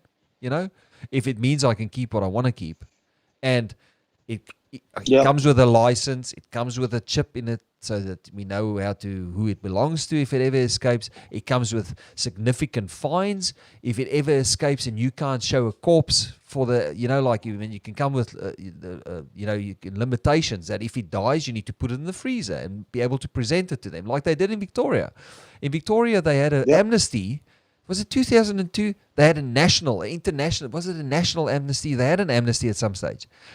And what they did was they took photos of the animals. I know because Russell Grant had some of the biggest boas that I've ever seen in my life. Ever. They were huge. And he had paperwork for them. He had a permit for them. They've been microchipped. He wasn't allowed to breed them. They had to be in separate cages. They had to be locked. All this type of stuff. And they're fine.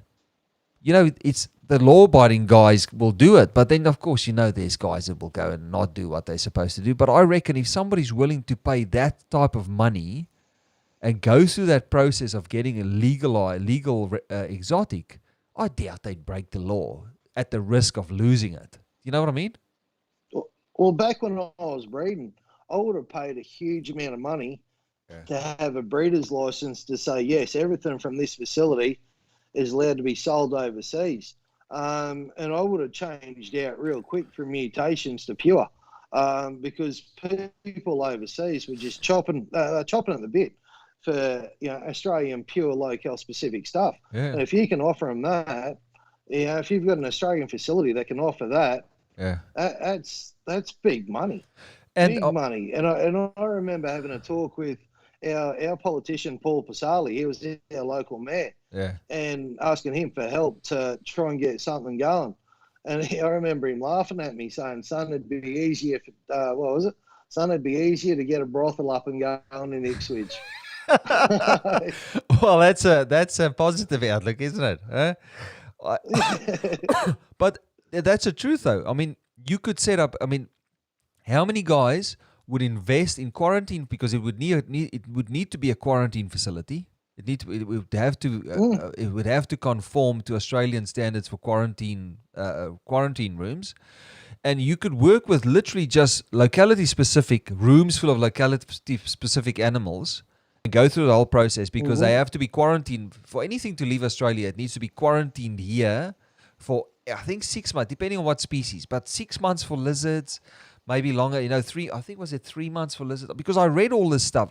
I studied all this stuff when I was going through all the drama, to see how long you need to quarantine something to make sure that they don't have any exotic disease, if you know what I mean. Because I had zoos that are yes, because this was the argument that I was going to present to the magistrate. I was going to say to them, okay, well, I had a couple of chameleons and I had some crested geckos with the snakes that I had, and I don't want to get them put down, but according to the biosecurity, according to the zoos, there's a standard that I can't remember now. It's it's 5 years ago, but there were certain standards that zoos had to conform to when they brought in new stock. So a zoo would bring in, like the Melbourne Zoo would bring in emerald tree boas, and those tree boas would have to sit into quarantine for X amount of time to clear them.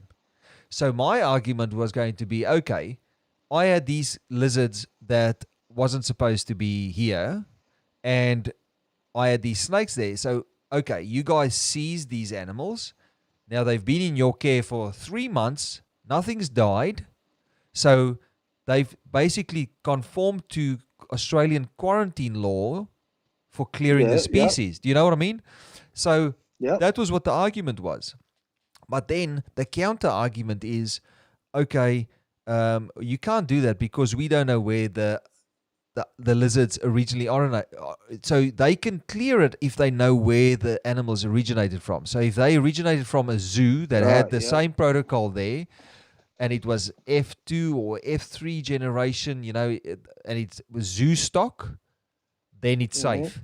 But if those exotics don't have any lineage or any background or whatever, then it's off the table. It had to come into Australia through a government approved facility. So the argument went out of the room.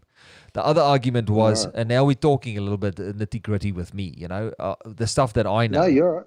So in Victoria, the problem was though that in Victoria in the last 10, 15 years, there's been raids where people have been caught with boas, with diamond pythons. There's articles on the internet, where they, the media covered the whole story and whatever.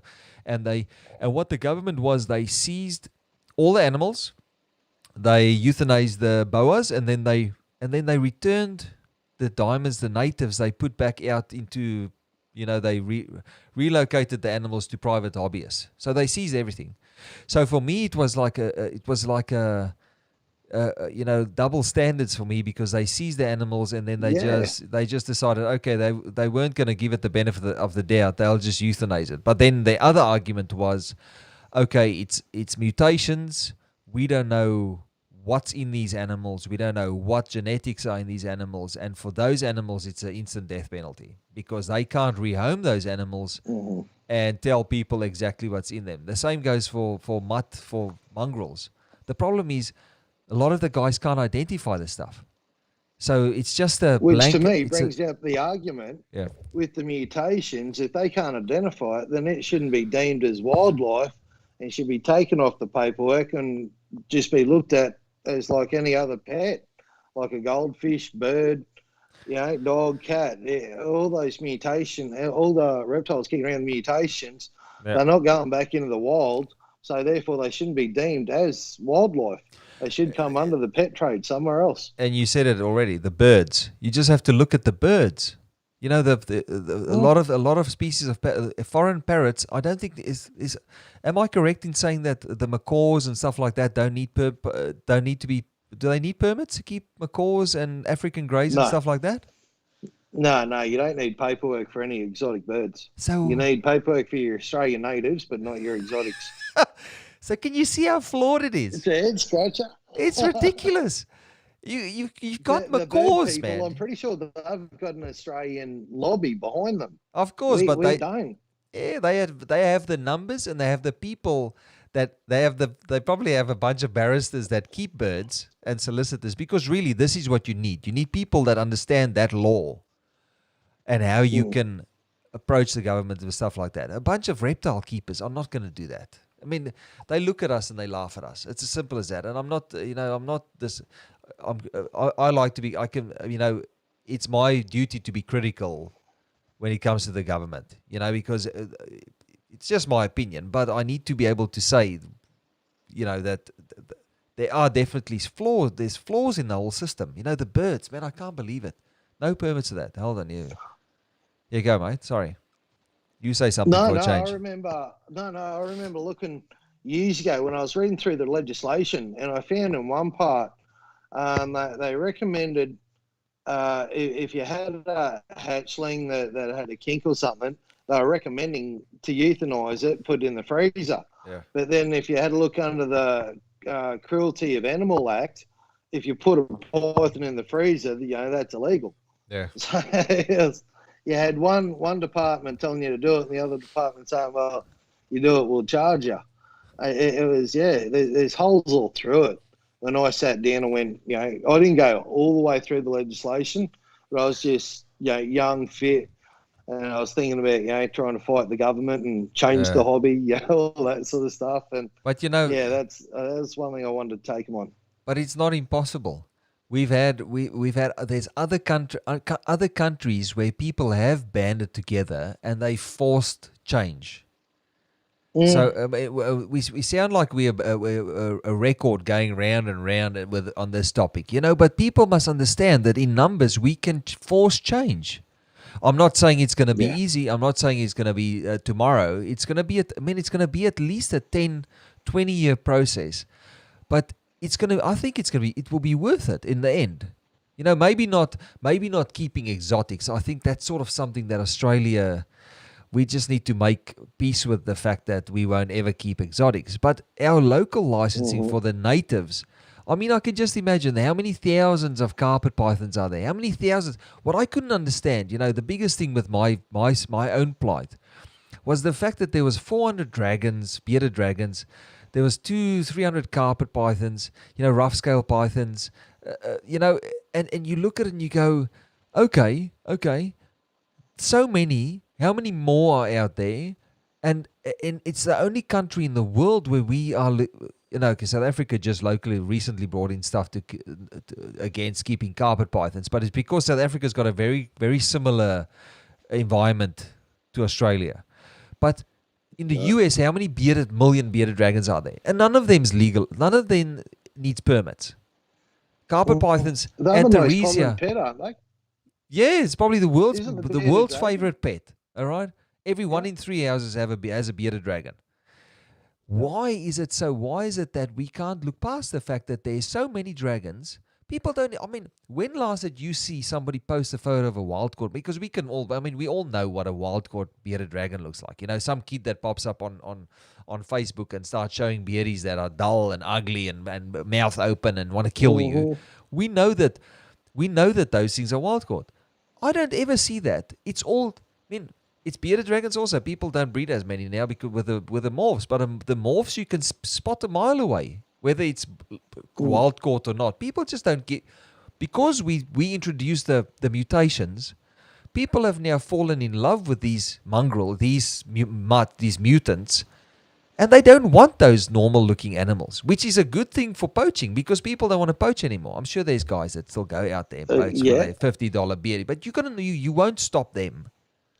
But do you really think that has an impact on what's happening in captivity at the moment? I don't think so.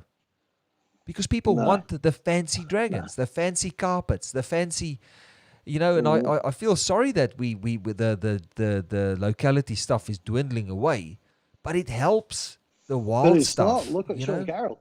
Yeah. We've spent how much time talking about Sean Carroll and what he's doing. Yeah. And people are still going. yeah. People are still going on there saying he doesn't get enough credit for what he's done with the locality specific stuff. Yeah, so you can find guys that still make really nice but the other side, as soon as you start line breeding and selecting for color and stuff like that, they're not locality really anymore. You drift the genetics, you drift into a direction, into a man-made direction, because you're choosing for things, you're looking for stuff that keeps you happy. There's no natural selection doesn't choose, it just makes. And that's why carpets are so varied in their clutches. Some survive better in certain areas and some don't survive, and you'll find that some that look a specific way will be more prevalent in an area. But from the same clutch, they can all look different. So as soon as we start meddling with it, anything in captivity loses the natural look, really. Well, you do. You start line breeding right from the word go.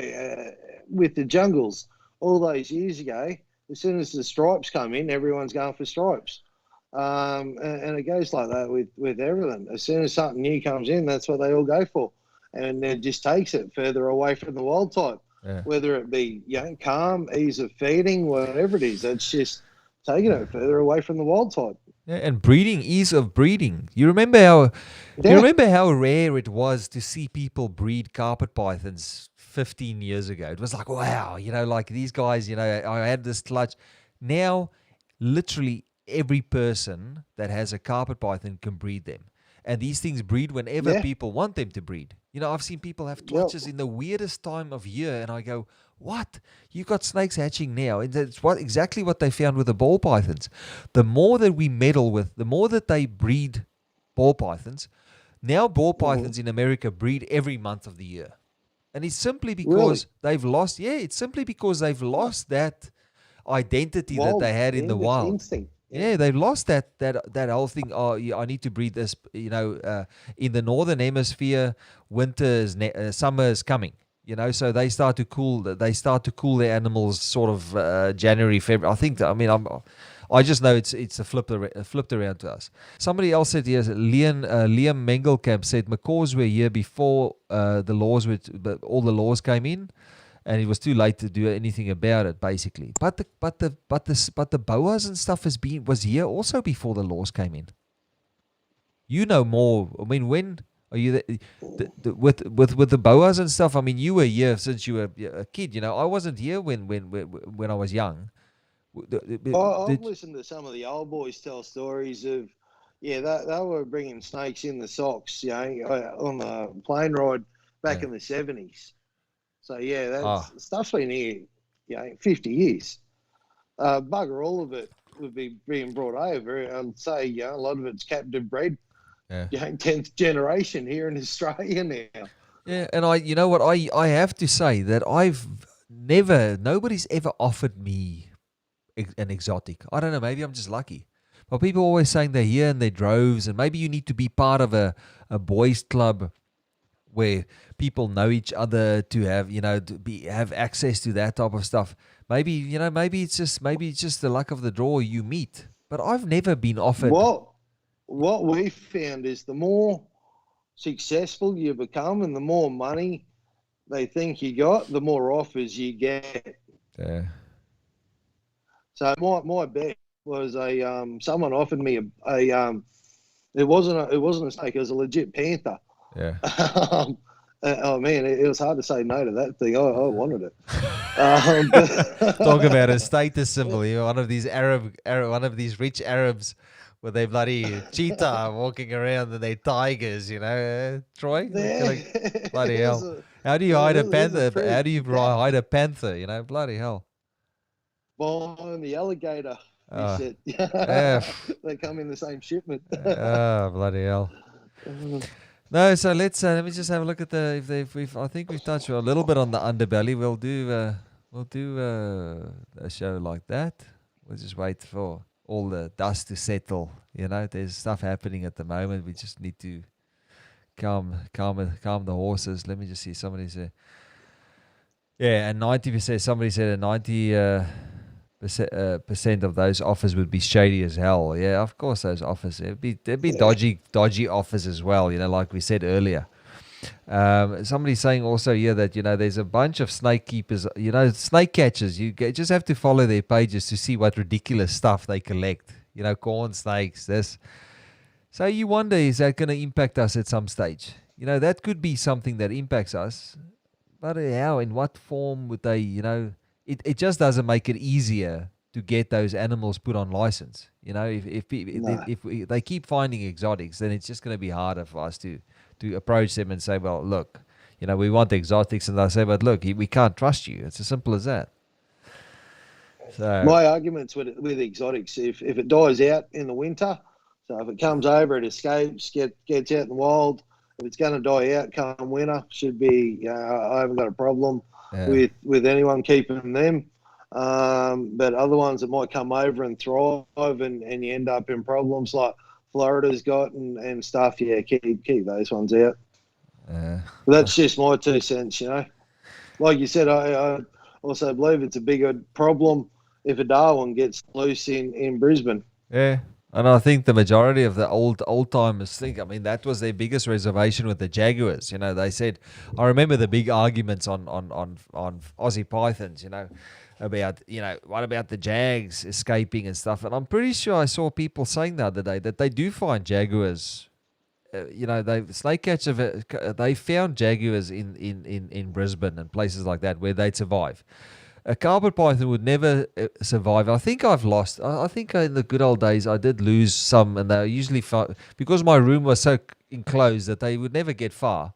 But they would live inside. They would live inside a room that was warm constantly, and they could crawl under the tubs and go and sit close to the heat cable and stuff like that. Yeah. But I can't imagine a carpet python. Victoria's different though. I can't imagine a Darwin surviving here indefinitely. Something will kill it, especially the cold. Winter is just too long, and summer is just too erratic for it to thrive. I just can't think that they'd survive. See, I say the same about Queensland with not so much the weather, but you got kookaburras, cats. Something's going. You get a jag, that thing's going to stand out, and something sooner or later is going to knock it off. Yeah, I don't know. I think. It's a topic that we can discuss the whole bloody night, Yeah. So it's a good topic, though. Good question. Yeah, I could talk about it forever, especially because I know how the government sees that type of stuff. Like there's no, if they seize that, if they mutations are just, it's one of those things that it's too hard to understand it. Like they'd be good if there was like a class that you could offer the government to give them a quick rundown on how the different mutants work, and to give them a understanding of how that. But I don't think it's in there. It's not in the budget. I don't think they want to learn about it. It's easier to just. They don't want to know. We just euthanize. Euthanize is easier. Here we go. Line breeding and polygenic inheritance. How effective it can be. We've covered that tonight. Here's a question from Emma Zamak McAnini. I think I said that right.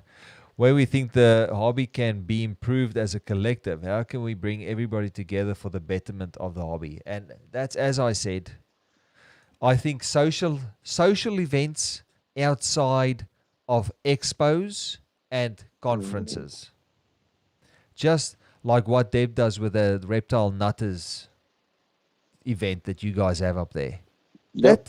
That brings people together. It doesn't have to be many. Face to face. Yeah. But that type of stuff that has a habit of just, and people, what I don't get is, people don't attend events because they don't like somebody. We really should get past that. You can be a big boy and hang out with a crowd and not talk to somebody if you don't like that person. On the other side, you might go there and you might actually go, oh, this guy's not too bad. We've got a little bit in common. That's the most things that I've heard of myself. You know, Troy, you know how I've been discussed in the past, and then the majority of people get to meet me and they go, and this is not blowing smoke up my ass, like a lot majority of people meet me and they go, gee, man, my passion for reptiles is infectious. If I've shown people animals that hate snakes in the past, and they've come to me a month later and said, you know what, I can't get that out of my head. I want one. So it's funny. You had the same effect on me with you showed me my first ever albino Murray. Oh yeah. That image stayed with me for months. It's like, that's just next level. Yeah. Even though I was already in the snakes one, I was just it's just not the new keepers that you have that impression on. But But the drama, the whole history of that was all hate and how dare you, pollute the lines and it, it's I don't like to. That's what I said. We're a pet trade. Yeah, but it's nice to give somebody a fair go. And I mean, you'd have lots of haters as well, just people that are just like, jealous. It was like, and a lot of people would have issues with somebody and not really understand when they really dig deep and go, ask yourself, why? What? Why don't, this is my face here, you're never going to please everybody. But sometimes you have to ask yourself the hard question and ask yourself, what did this guy, why don't I like this person? Is it because somebody said something to me? Is it because I heard somebody say something? Is it because I saw something on the internet that somebody wrote?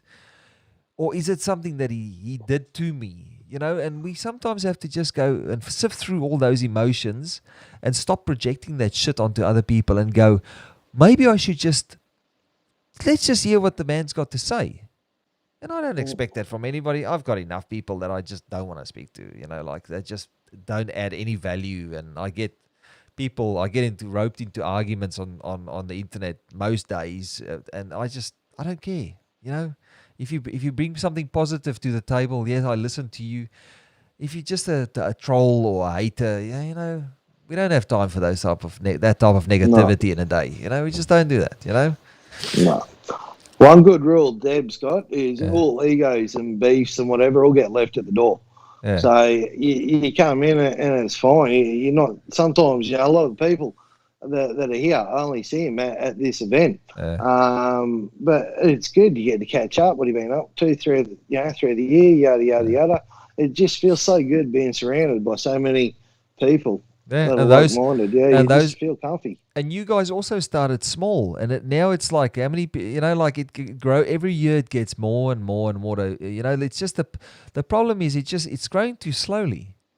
You need to put something together that brings a lot of people together. Sorry, Troy. Deb pays for it all herself. Deb and Wayne pay for it all themselves. They don't. They won't accept $10 at the door or anything like that. I've been telling her for years. She should be charging. People should be paying $5 to $10 to help out. But you've always been a capitalist. So, I mean, you charge people for toilet paper at your house if you could.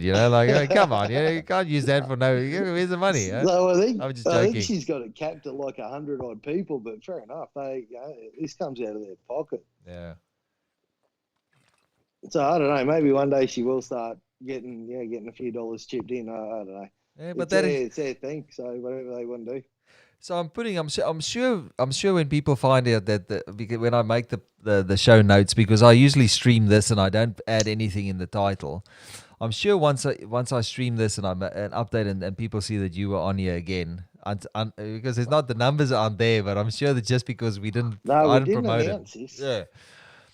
But I'm sure I want to put it out there now that I want to hold a carpet fest. We don't have to call it the same thing as the Americans, but I think it's nice. It gives it a little bit of a united front. The carpet python guy is a carpet python, and there's a carpet python. Carpet fest has got a nice ring to it. I'm willing to put in the time to organize something like that in Victoria, and I'm willing to attend one of those anywhere in Australia if somebody wants to hold it in another state. It's not limited to just here. But it's one of those things that you do for the local people around inside. Like I'll do that for guys in Melbourne, and I don't expect everybody to get along, but I expect to give it a shot, see what it's like, hang out, make new friends, don't talk to the guys that you don't like, listen to the shit that comes out of their mouth, and just have just have a go home and say, oh, that guy's a tosser, But you don't have to go. And majority of people I've seen it. I've walked up to guys that I've had beefs with at expos and stuff, and they completely different in real life. Yeah. Chatted it out, shook hands, and afterwards you mates. Life's like that. Yeah. Life's too short to have that many haters and enemies and stuff. I forgive. When I started the channel, those people that had issues, I've forgiven those people already, and I've moved on because I just can't harbor that type of hatred anymore. It's not good for anybody to just hate, Sorry, it's a little bit of deeper, meaningful, we have to keep this off the, heart on the sleeve a little bit, look like humans. We're not just machines that's sitting here giving you, spouting information, we're not a computer that you type the keys and it just spits out information, we like to build a community here, Yeah, community. That's a good word. Yeah. So what's the best thing you've ever been accused of? I've been accused of flushing ball pythons down the toilet when they raided my house. So what's the worst thing you've been accused of that you hate? Best one? Before granites were only just starting to pop up. Yeah. And apparently I brought 50 of them over. Yeah. So that was the best one for me. Yeah, I brought 50 granites over. Was that also from our friend that has the name that starts with N and the surname that starts with S? I don't know who started that one, but it did start in New South Wales and it made its way up to Queensland. So yeah, that was one good one. Yeah. I really can't. Everyone's always all those friggin' blackhead cross wormers. Yeah. I don't know how many years we've said yes, no, because it's an apologetic thing that we've done. Yeah, with the heads you going. can find these things in the wild. Yeah. It's not a cross. I think my mate Brent at KHP Reptiles, a little innocent plug there for him. He did. I think he showed me a photo of a little Axanthic blackhead that he had with a chin that was white. The silver chin, yeah. But it's like you said, because you're stripping of that black pigment, they start to look like womas, Yeah. So some people are just, they must have too Only much. problem is these things get 13, 15 foot long. I will kill you if It's not they manage to get a hold of you, Oh, tell me that yellow, that blonde, a blackhead that you guys used to have, that beautiful one that you always had photos of. That what was it? You had a name for it. You said it earlier in the show. The white girl. What is she still around? No. Cancer got her. Oh. Was that while you were still working with him, or was it afterwards? Yeah. No. Well, while we still had her, yeah. She died with us. Yeah. And it was a tumor. Yeah. Come up. In the ovary duct, and it just slowly took her out. But every calico that we've ever had, it's always been taken out by a tumor or a cancer. Oh, you know what So make of that what you will, but that's just an observation that we've made. That the calicos that we've had and kept, the whole way through. For the long project, cancers has been what's taken them out. Not old age, not respiratory infection. It's always been a tumor or a cancer. What I heard over the years was that hypo carpet python females also struggle with that cancer or reproductive. I mean, I how I feel about the hypo genes, and so I never really worked with them that extensively. But that's something that I've heard of the hypo. I've heard of the hypocoastals. I've heard that with the hypo jags, all of that. I've heard that the females don't last. I mean, Wayne would probably know more, and you also worked with hypos, didn't you? Mm. Did you ever Yeah, found that did you ever find that the females had issues long term, like to live past say 5 years? no, I never Nothing. found that, but I never kept. What was it? Rob McLeod's line of hypos. Yeah, I never got to keep them for an extensive amount of time. Sorry, I bought some in, yeah. mainly because he put the comment out there. No morph guy's ever going to get these and work with these or something. Well, I think that backfired because I also ended up with some of them. Yeah. Yeah, I think there was a lot of us talking to other people. Oh, he bought this for us. It's just that when somebody says you won't have it, it's like, no, I'm gonna get. We're gonna get a plan. We're gonna make a plan. Shit out of it. Yeah. Zeb it up and. I think I went through. Screw you. I went through somebody that went through Joe Ball, and Joe Ball went. I think he supplied Joe Ball with some. No, I think Joe told me he had some available. I can't remember. I think I did buy it through Joe, sort of like through somebody through Joe. So, and I think a lot of guys did that. A lot of guys would have bought those snakes through somebody they knew under the guise of, in the darkness. Deals were made. We ended up with them. So now with Wayne's, I don't know if Wayne's ever had any problems with his. Deb said there. But yeah, ours, I'd never got past 3-4 years, and then they got sold off with all the other carpets when I went sick that time. Deb says they've got hypos there that's close to 10 years. Yeah, coastal hypos. I'm talking about female coastal hypos, but we'll see. I don't know. Okay, so we've cleared that up. One thing I have found is cancer is becoming more common, but I think that's because we're breeding more snakes. And I think I think we overfeed them, Troy. I think they get overfed. I look at some of this. I look at the snakes that you guys had, and I realized early on in the piece that you can grow them fast, but the if you raise a female slower and breed her at 3 years old at a smaller size, they tend to just look a lot different. Their body shape's different. It takes time. It takes years to understand what a carpet's body shape should be for her to be a good weight.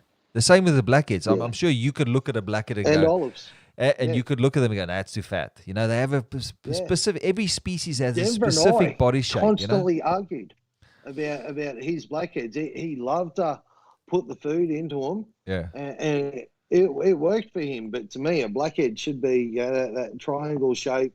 Shape about it. And olives, the amount we touched on it before. Yeah. The amount of fat olives you see out there, it's not good.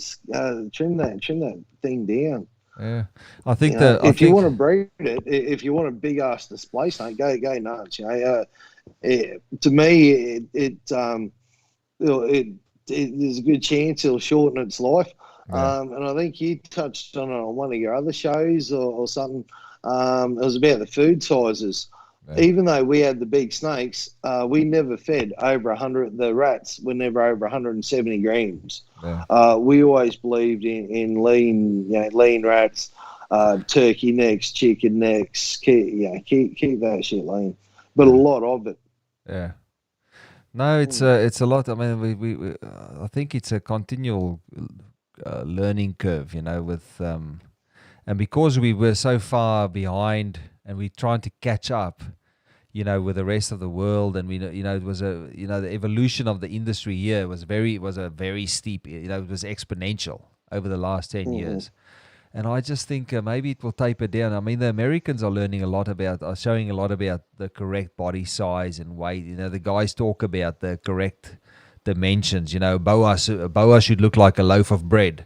Like a tall and flat on the sides. And as soon as a boa starts going round, then the animal's fat. I see so many pictures online of guys that had big Burmese pythons that have died, and then they've carved that snake open, and it's just fat everywhere. I've seen it with I've seen it with carpet python females. that have died, and you cut them over, and there's just layers and layers of fat in their intestines and stuff, and then you can see their livers are really red and stuff like that. And you go, but what's the idea? You know, like I saw another guy on YouTube the other day that feeds his snake once every 15 days. Boas, he keeps boas. He feeds them once every 15 days, and he says they breed for him at 3 years, and they lean, good body size, and big snakes. You know, so I think it's trial and error to get them, but I think over pushing. There's something to say about that. You know, I don't think it's good for any type of animal. You know. I'm guilty of it. Like you said, when mutations first hit, you know, you want to get them up to size as soon as you can and start working with them. So yeah, I was guilty of frequently feeding animals and getting that size on them, but it worked. You know, the frequent feeding, the smaller food items, got them up to size really quick. Yeah, I think I think people also like this. Jeremy Noble says just there. He says the shitty thing is if they look a little bit skinnier, because people have this warped perception of what a healthy snake should look like. Then they pump the guys, put them under the pump for having skinny snakes. You know, and I think you guys that live up in Queensland, I mean, you see carpets all the time, and you'd know that they're not big fat snakes in the wild. They just, you know, like they always look skinny. They always like lean. Yeah, loose skin. Yeah. Got a bit of loose skin on them. Oh, here we are. Those sausages, our sausages in our boxes at home, you know, you go, oh, come on, guys, you know. But you need, but I don't think a lot of people have that experience where they go out and look at snakes in the wild. You know, that herping side of the industry. Like I haven't done a lot of herping here because Victoria, let's face it, you know, there's a lot of venomous things that can kill you out here, and you know, I can't go up to Queensland because I'll just melt, you know. Seriously. The only time I've been here, I thought, I can't do this. This is like hell. I can imagine that hell would feel like Queensland in summer, you know, the whole time. You know, no air conditioning, it's just that sun and heat. Inside in the aircon. I'm old these days. Yeah. Old and soft. Aircon and Xbox. Oh, yeah. Here's a question. Luke Jongens says, Troy, just a question for you.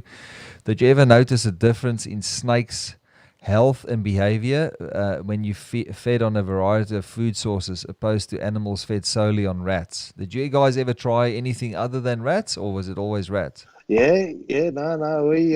We tried chicken necks and turkey necks.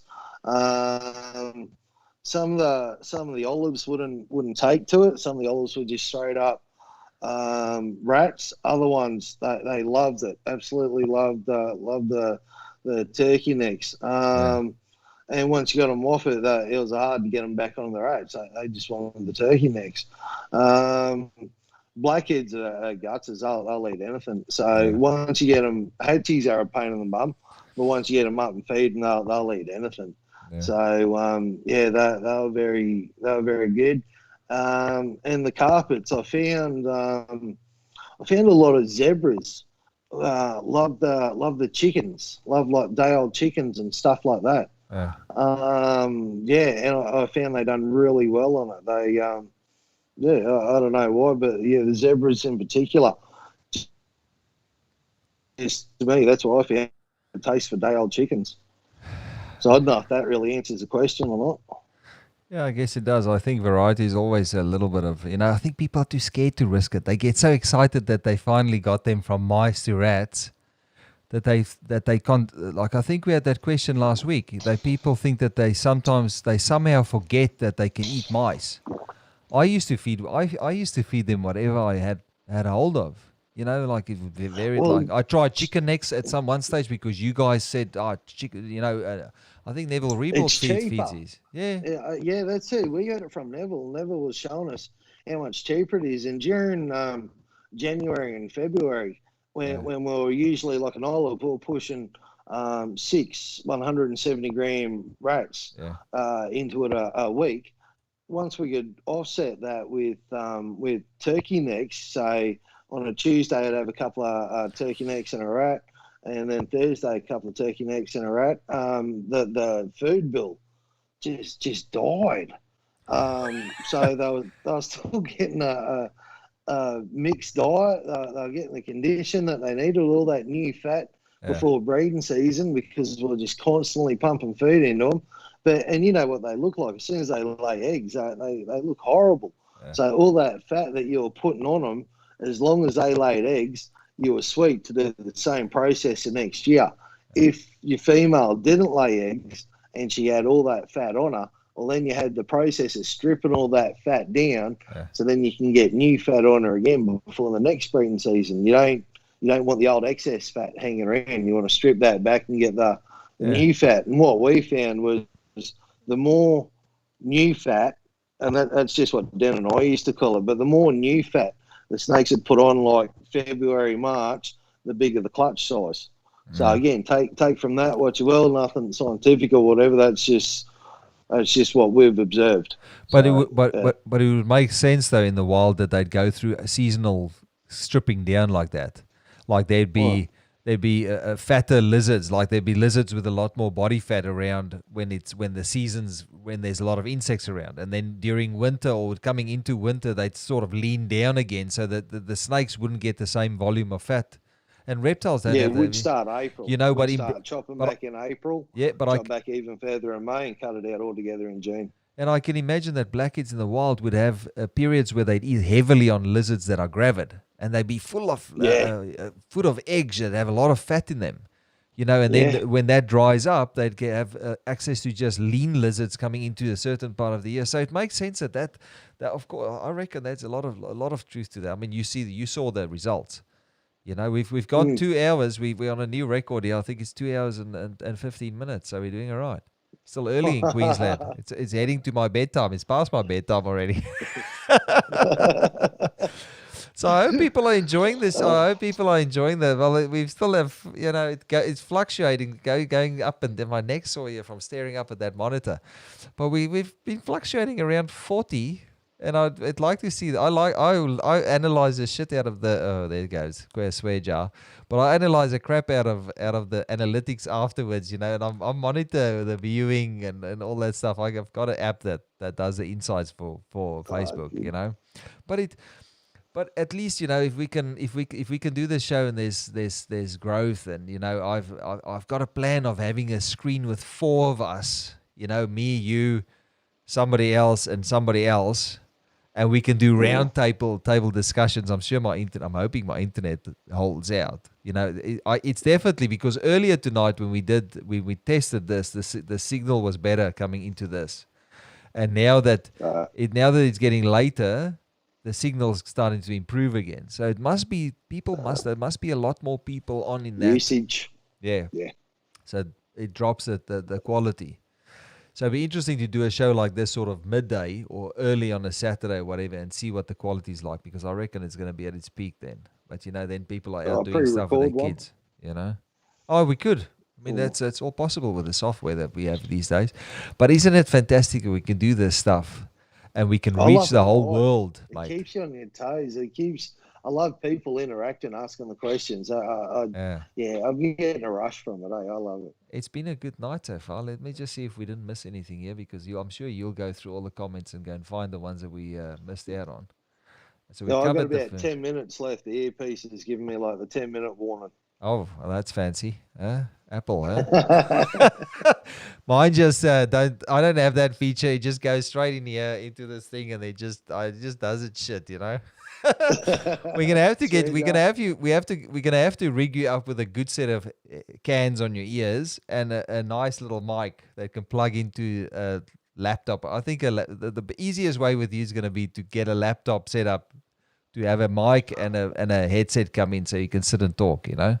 Well, I'm telling you, man, if this becomes a regular thing, I'll fly you up one weekend. We'll set something up in one of the downstairs bedrooms, because I'm not tech savvy at all. No, that's easily done. So, and you can see me melt up in Queensland.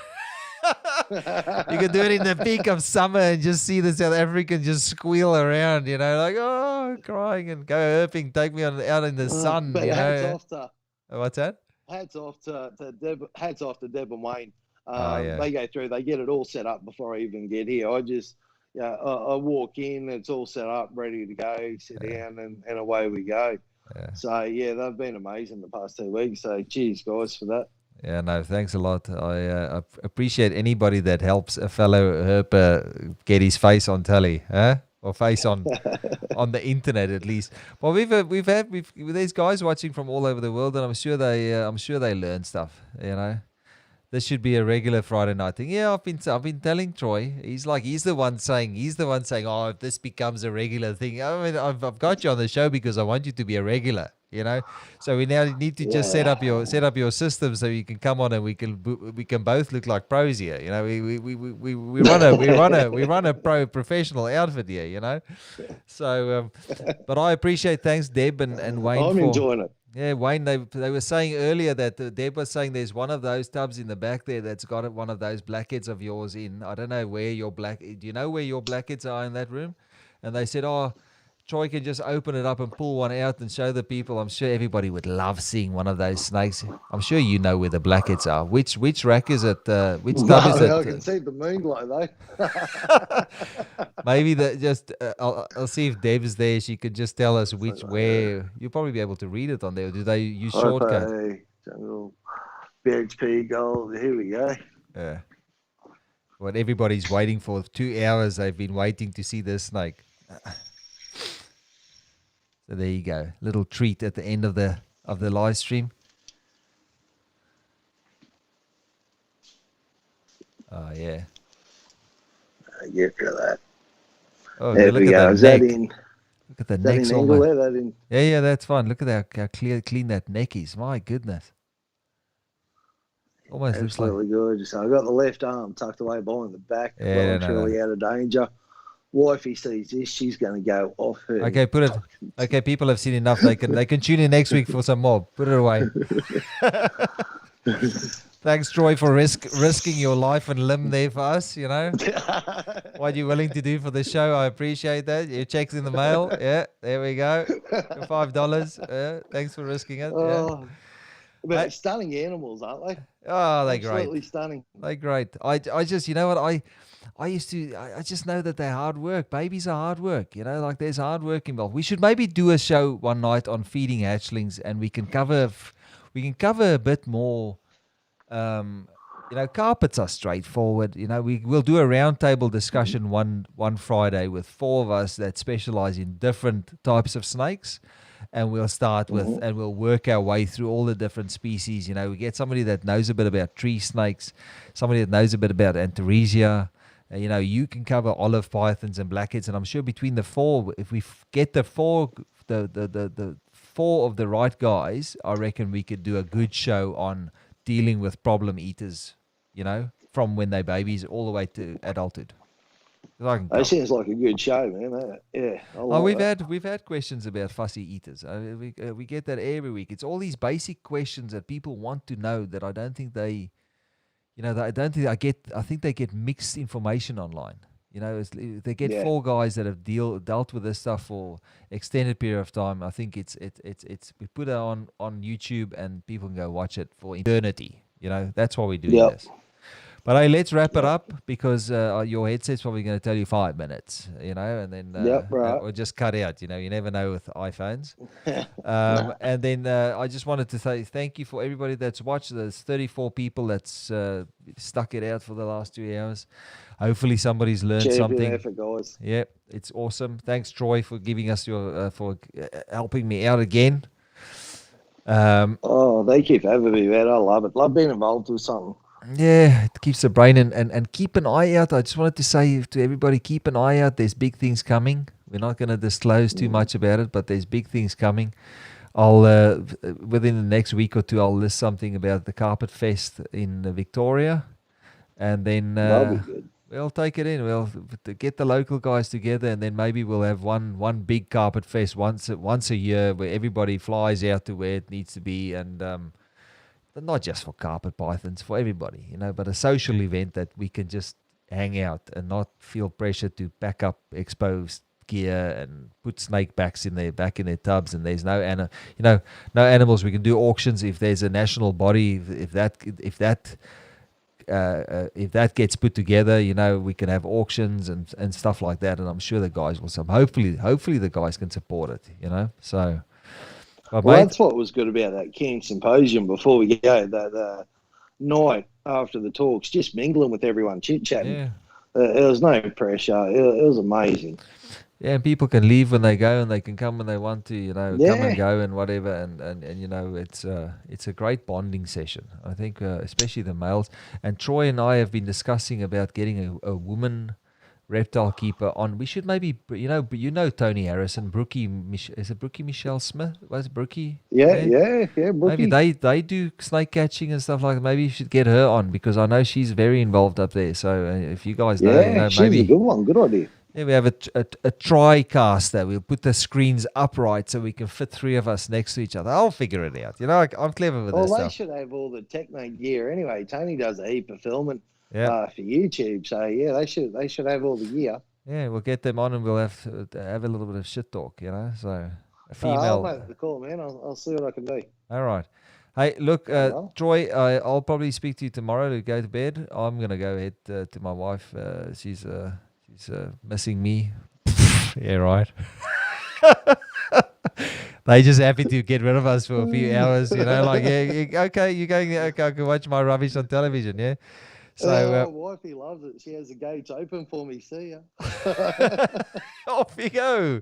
Kick us on the ass as we get out the door, yeah? Like all reptile people, you can't wait to get rid of us.